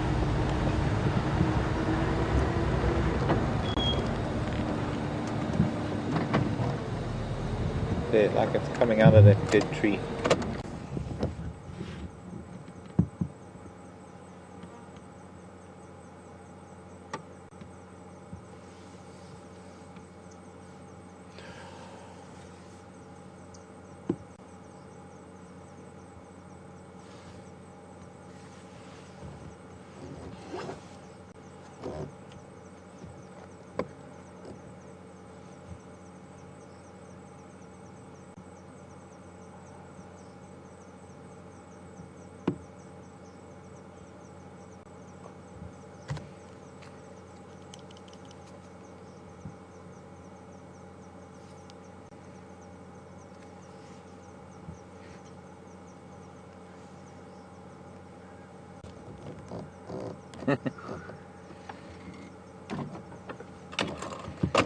It's the thumb, it's not Brian. The thumb's operating the camera this afternoon.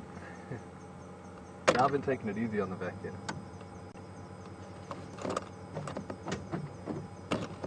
Amazing what the thumb can do when it puts its nail to it.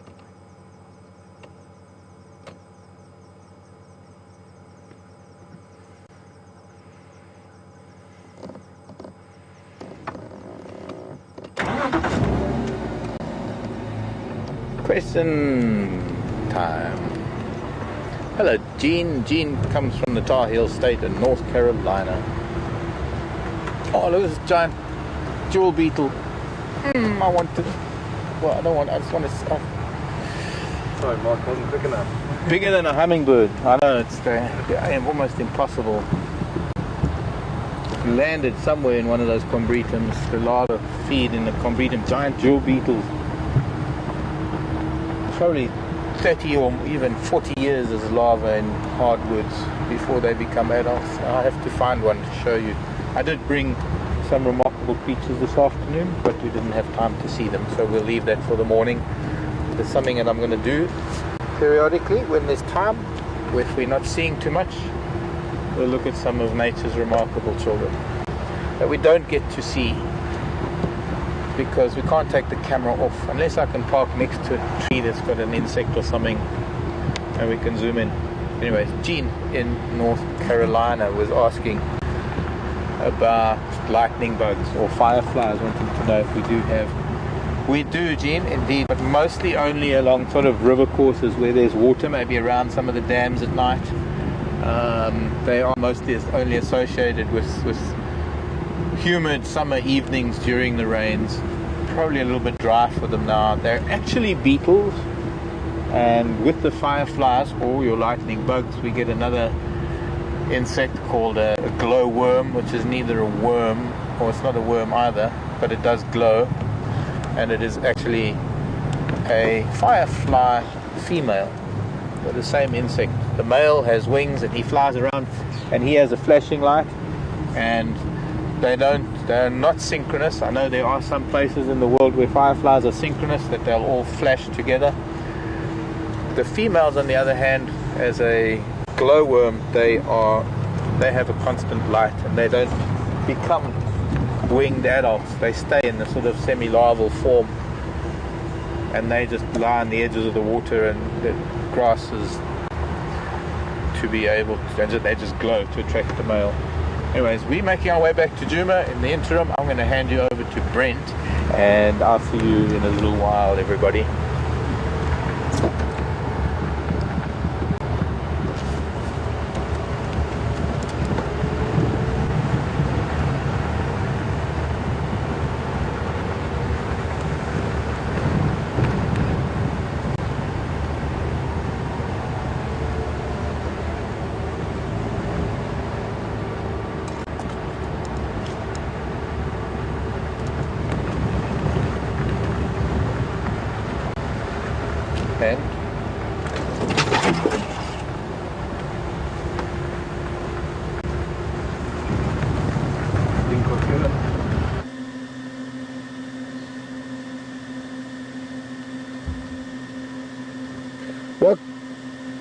Welcome back, guys.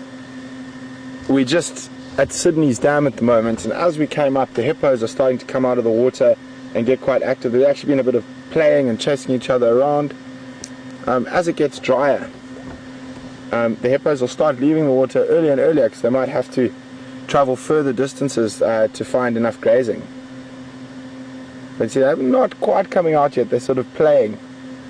He said he came out, he's going back in.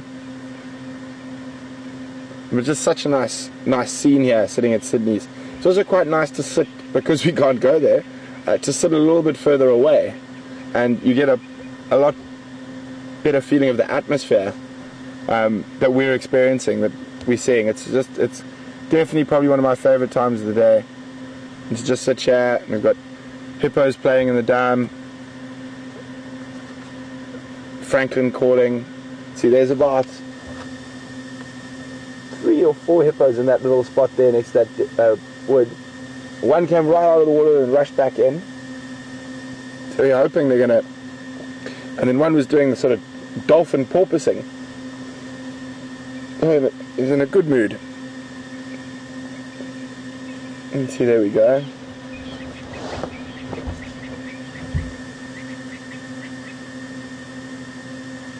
There's a little one off to the right, chop, under the water.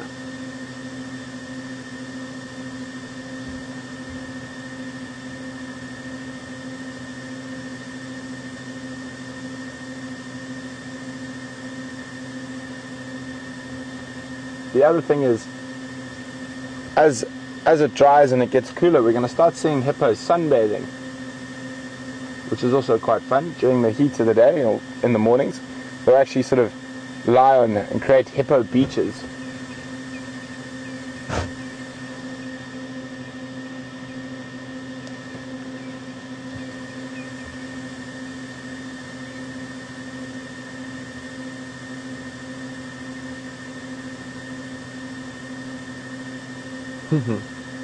That's Sabet out there having a good time. Oh, if we pan across to the far left corner, there's some action happening there.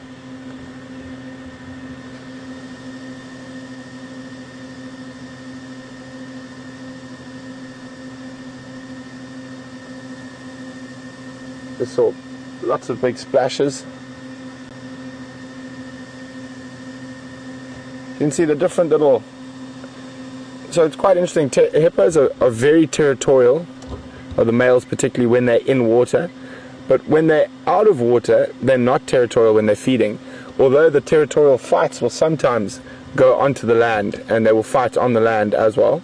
But it's all over the little spot in the water rather than grazing or whatnot. Oh, can hear them. There's an old joke I was taught by Umbogush in Botswana, which is Umbogush is a river bushman that live on the Okavango river system, and he says you never know whether hippos are either the best jokers in the world or the worst jokers in the world. So they all go underwater and tell each other a joke, and then they come up laughing,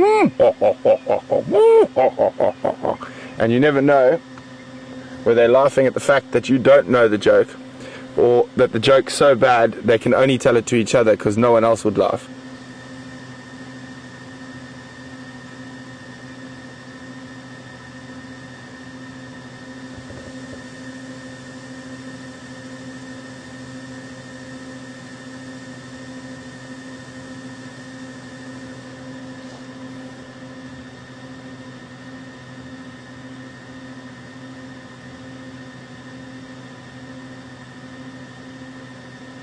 Such a wonderful setting.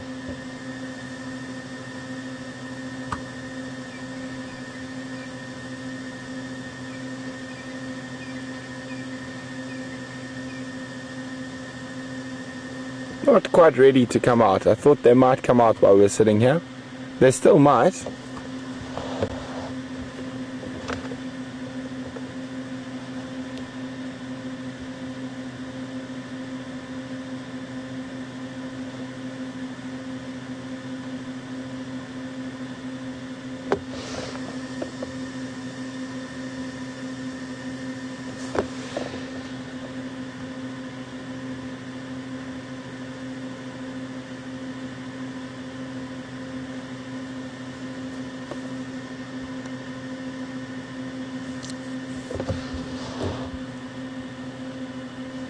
There's such a wonderful sky as well.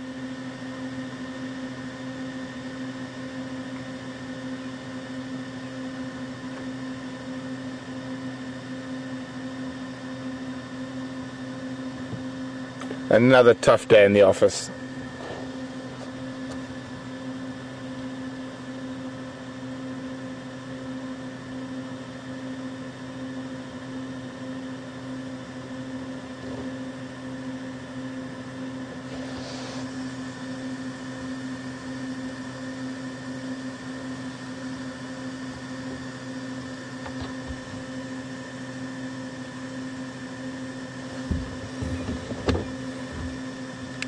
Andrew, come in.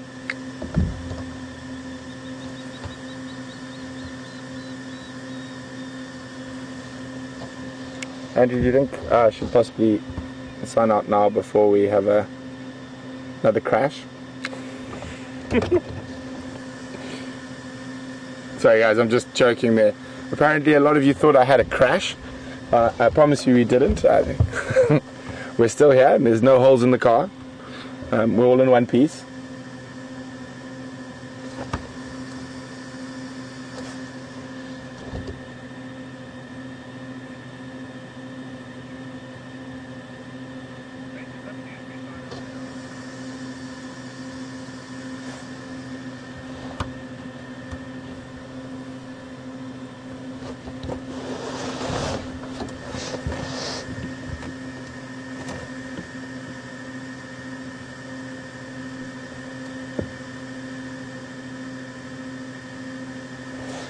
The other thing that's wonderful about just sitting quietly at this time of the day, it is when your predators get moving.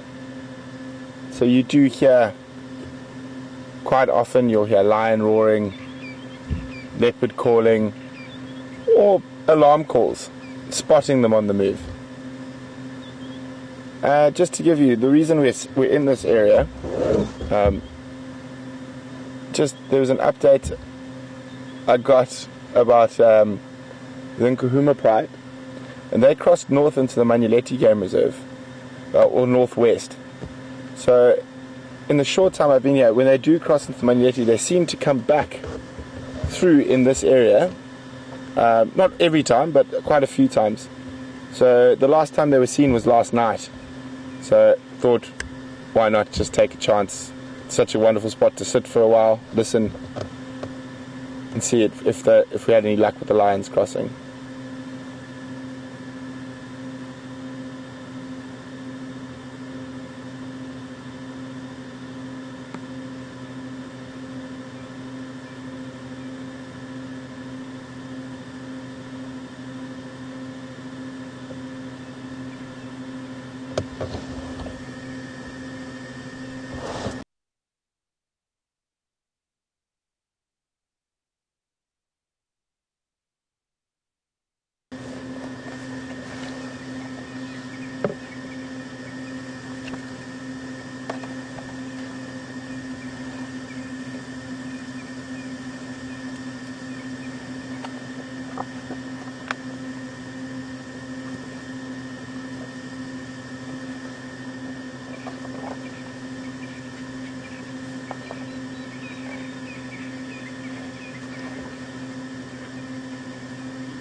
So we go again with that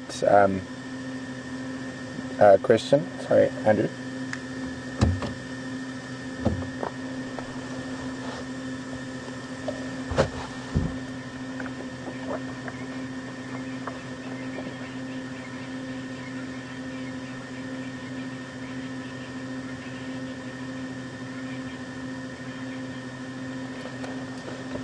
Good evening, Eleanor from Johannesburg.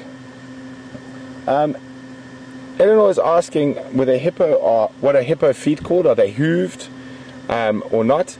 Because they are even-toed ungulates, which are generally hooved animals. But hippos, when they say hooved, a rhino is also hooved, but it's not really hooved. They have a pad with a large nail on the front of the toe. So a hippo is an even-toed ungulate. So theoretically, it is a hooved animal, but practically it's more of a footed animal with large toenails. But in terms of the foot structure and makeup and its ancestry, it is an even-toed ungulate and therefore a hooved animal.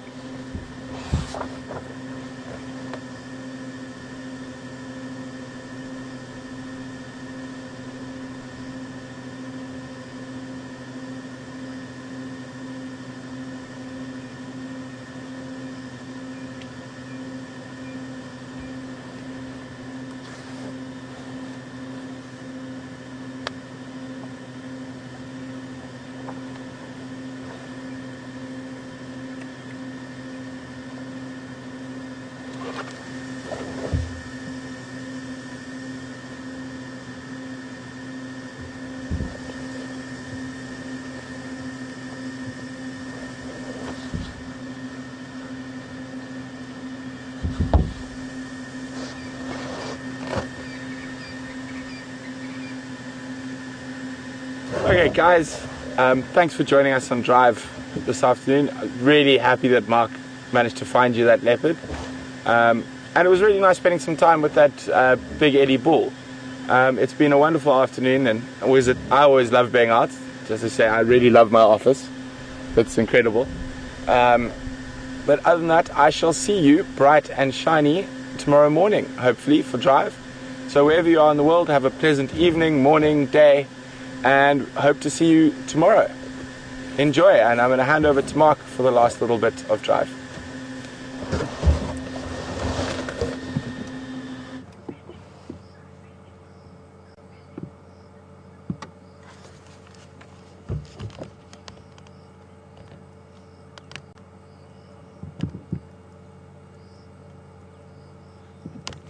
Hi everybody.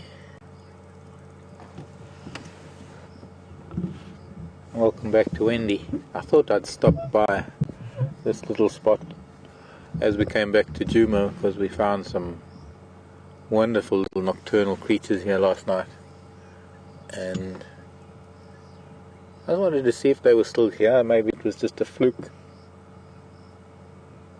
And I do see a little head popping out, but there's just an ear. It's a little bit far away. Let's try and move a little bit. And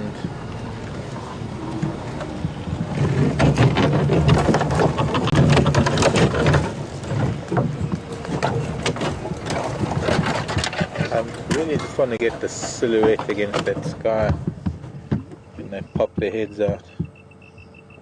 There we go.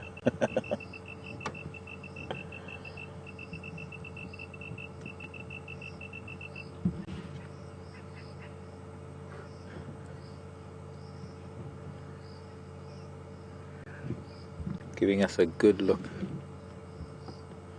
Turning the head like that is allowing it to focus easier, trying to get a bit of fix on what we are all about. If you weren't with us last night, I was saying that bush babies aren't able to rotate their eyes within the eye socket the way we are. Their eyes are so big that they fill the sockets and there's not enough space for eye movement, so they have to move their heads to be able to focus on things, which is what this one is doing.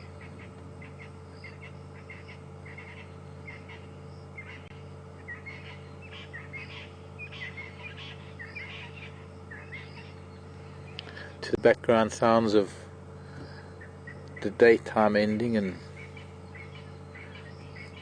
the final calls of Franklin as they settle down, just letting each other know where they are settling.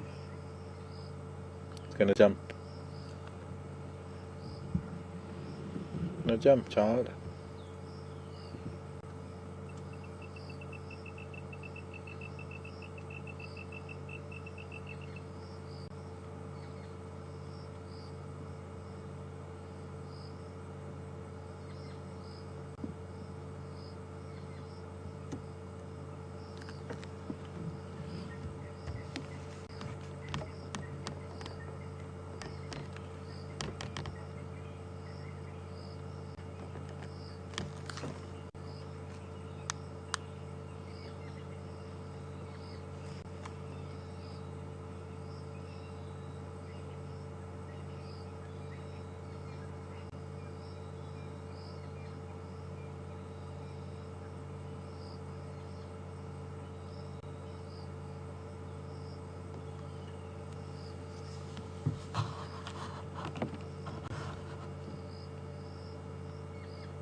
Well, we spent some time last night. I want to leave them be. I think it's just such a, it's so iconic. It's so incredible. Not much bigger than a squirrel. In fact, smaller than a squirrel.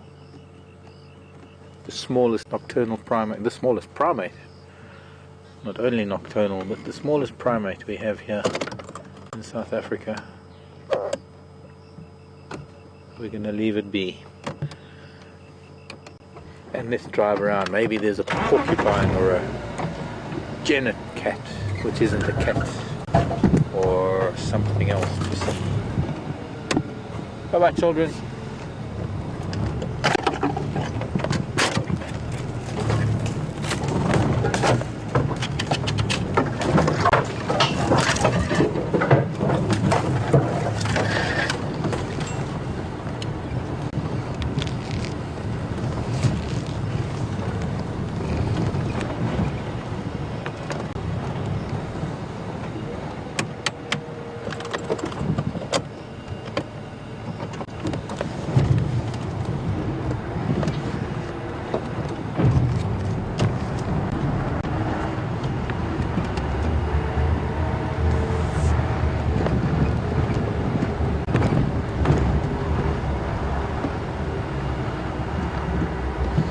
you, Andrew.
It's not easy to find the actual animal itself, and the only way that I found those bush babies initially was because of the reflection that one gets from the eyes. Where we went in there?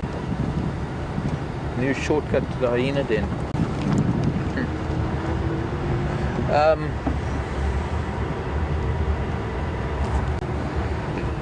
Most animals that we have out in the wild have a remarkable adaptation in the eye that it gives them much better nocturnal vision, and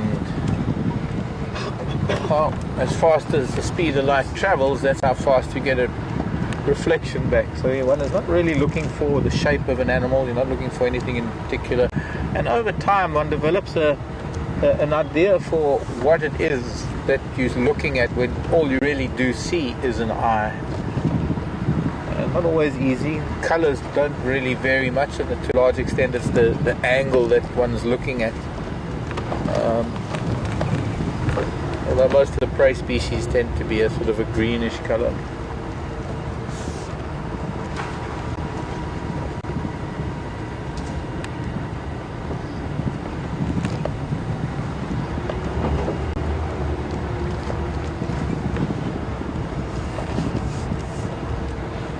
Of course, the idea is only really to look for those nocturnal children that we're not going to see during the day.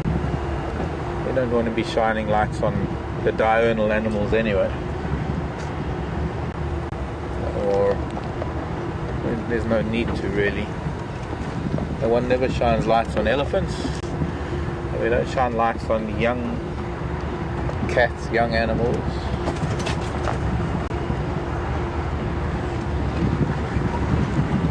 Cubs and pups.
Pygmy is a kind of bird, similar to the plovers. It's a ground-dwelling bird. It is a long-legged, big-eyed insect eater. Would have probably been spotted, I guess. Only saw it fly away. Might have landed on the road again, further up.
Believe it or not, even insects and spiders, the ground-dwelling hunting spiders, their eyes also reflect.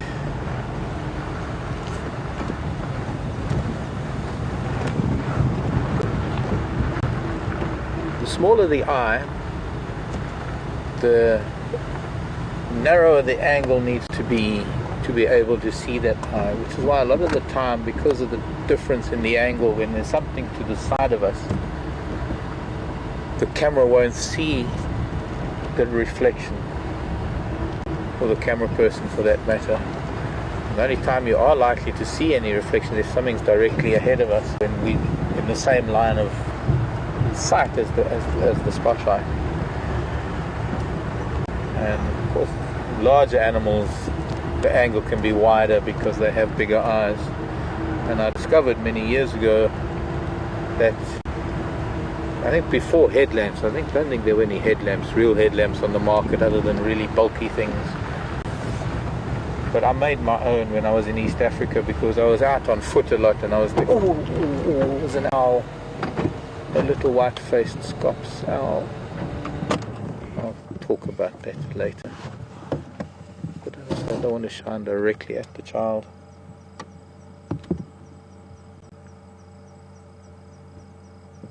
Actually, I shouldn't have given you the name. I should have asked for guesses. This is an owl. It's one of the small owls. It is only about maybe 8 inches top of the head to the tip of the tail.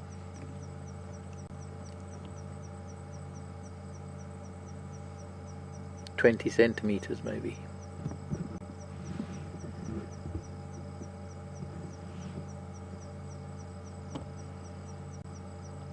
I'm wondering if that's about the size of a spotted owl in North America, the notorious or infamous. Beautiful orange eyes. Now, just like the bush baby, the owl also, with those big eyes, cannot move its eyeballs within its sockets, so it has been gifted with an extra few cervical or neck vertebra to be able to move the head in the ways that owls do move their heads almost 180 degrees.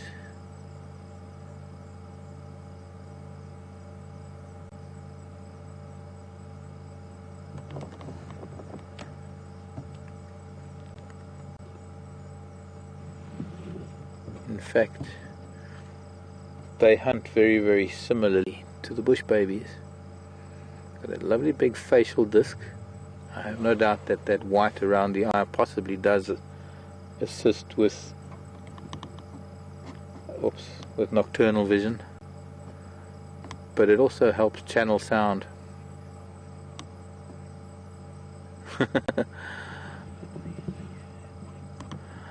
Raisa, there's your owl. Before Andrew could even send it to me, the owl was there, so somehow got the message before the email.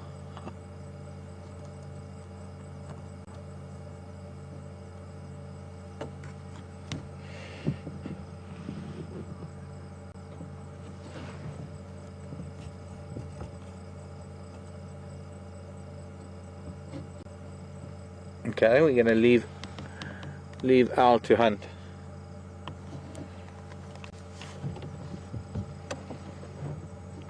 But those facial discs also serving to channel sound to the ears and be able to stereoscopically pinpoint where the prey is, where an insect is moving. Warm summer evenings have come back. It was getting cool a couple of weeks ago, but it was so hot last night. Most of us couldn't sleep at first because it was so hot and humid. And tonight again, not very humid, but just a lovely warm summer's evening. And maybe because there is a change in atmospheric pressure, and maybe there are changes, and maybe there is going to be a little bit of a new moon shower coming along in the next few days. I can't believe how yellow these bush willows are getting though. And I think it's more from cold than from lack of rain, because they do store all their nutrients and moisture in their roots when the winter comes along, and it's normally triggered by changes in temperature rather than lack of rainfall.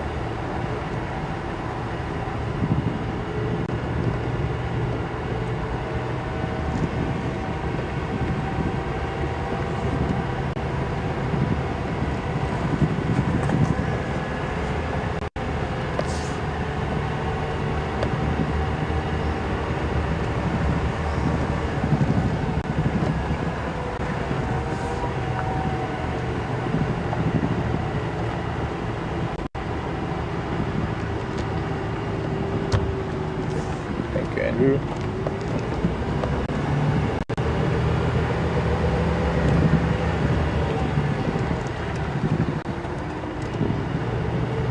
Gosh, there's been hippo walking here already. We drove here earlier today and there's fresh hippo tracks. I wonder if it's a hippo coming up from another dam heading to... We're going to go past Gowrie Dam just on our way back to quarantine. I'd like to see who or what might come out onto the open area this evening. We haven't seen a white-tailed mongoose for a long time. It's time to see a white-tailed mongoose. Hello, Impala. We're not going to stop for them because we don't want to disturb them. Good night, Impala. Tree frog not there anymore, that particular tree.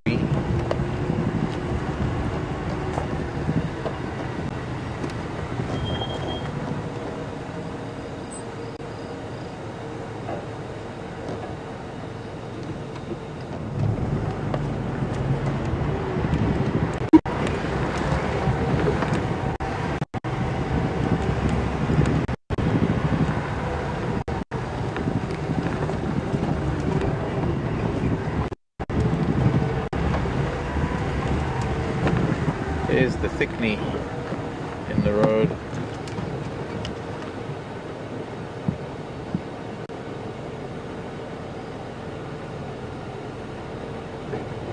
Methinks a spotted thickney. What do you think, Raisa? RC? Birders? A little bit bright for the poor child. Slightly softer light.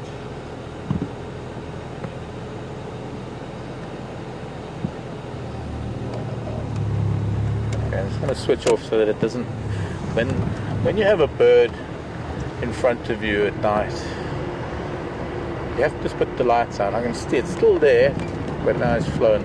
If a bird flies and there are lights on it, it will fly into bushes and trees. It won't be able to see where it's going because the light will create a tunnel of light. And if only people would do that when they see owls on the road. I don't mean switch your lights off completely, but dim them, drop it to even just park lights and slow down. People expect these poor children to be able to fly up and get out of the way in time, but they don't realize that they're, well, deer in the headlight syndrome. Nothing they can do about it. They get hit. And we have a really sad situation here where the, what is that? Well, I don't know baby water, but we'll try to look for it in the morning. But I really don't want to shine the light on it. It's gone behind a bush now. But in the maize growing areas of the country where the maize trucks transport maize, of course so much maize falls off of the truck, lands on the sides of the road or in the road, and then of course at night all the rodents come out to feed on it, and subsequently so do the nocturnal predators, the owls.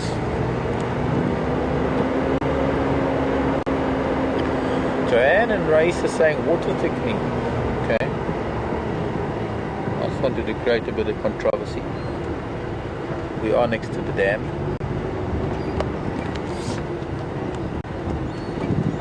I can hear some water thickeners actually.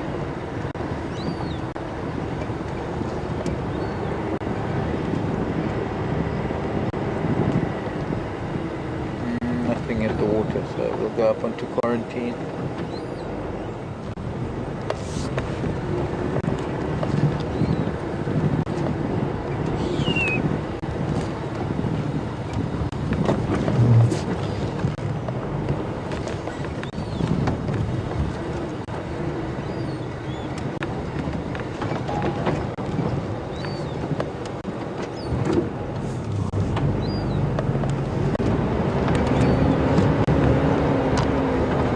To call them dick cops until it was necessary to align ourselves with more international nomenclature. People would understand what we were talking about, because there's thick knees in the rest of the world, and we would talk about a dick cop, which essentially means a thick head. And it's one of those things about common names. It was a night job. Been a lovely Saturday afternoon for us. I hope it's been a great Saturday morning, afternoon, evening, whatever your time zone may have been or may be. And I want to thank you for joining all of us here, Brent and Alex on Jigger, myself and Brian here on Wendy. Andrew's back in final control. From all of us here at Wild Earth, it's been great, and we'll see you tomorrow morning, our Sunday morning. Remember, we have fireside chat tomorrow evening, and who knows, during drive tomorrow we can chat about maybe something to talk about in fireside chat. Might be an idea.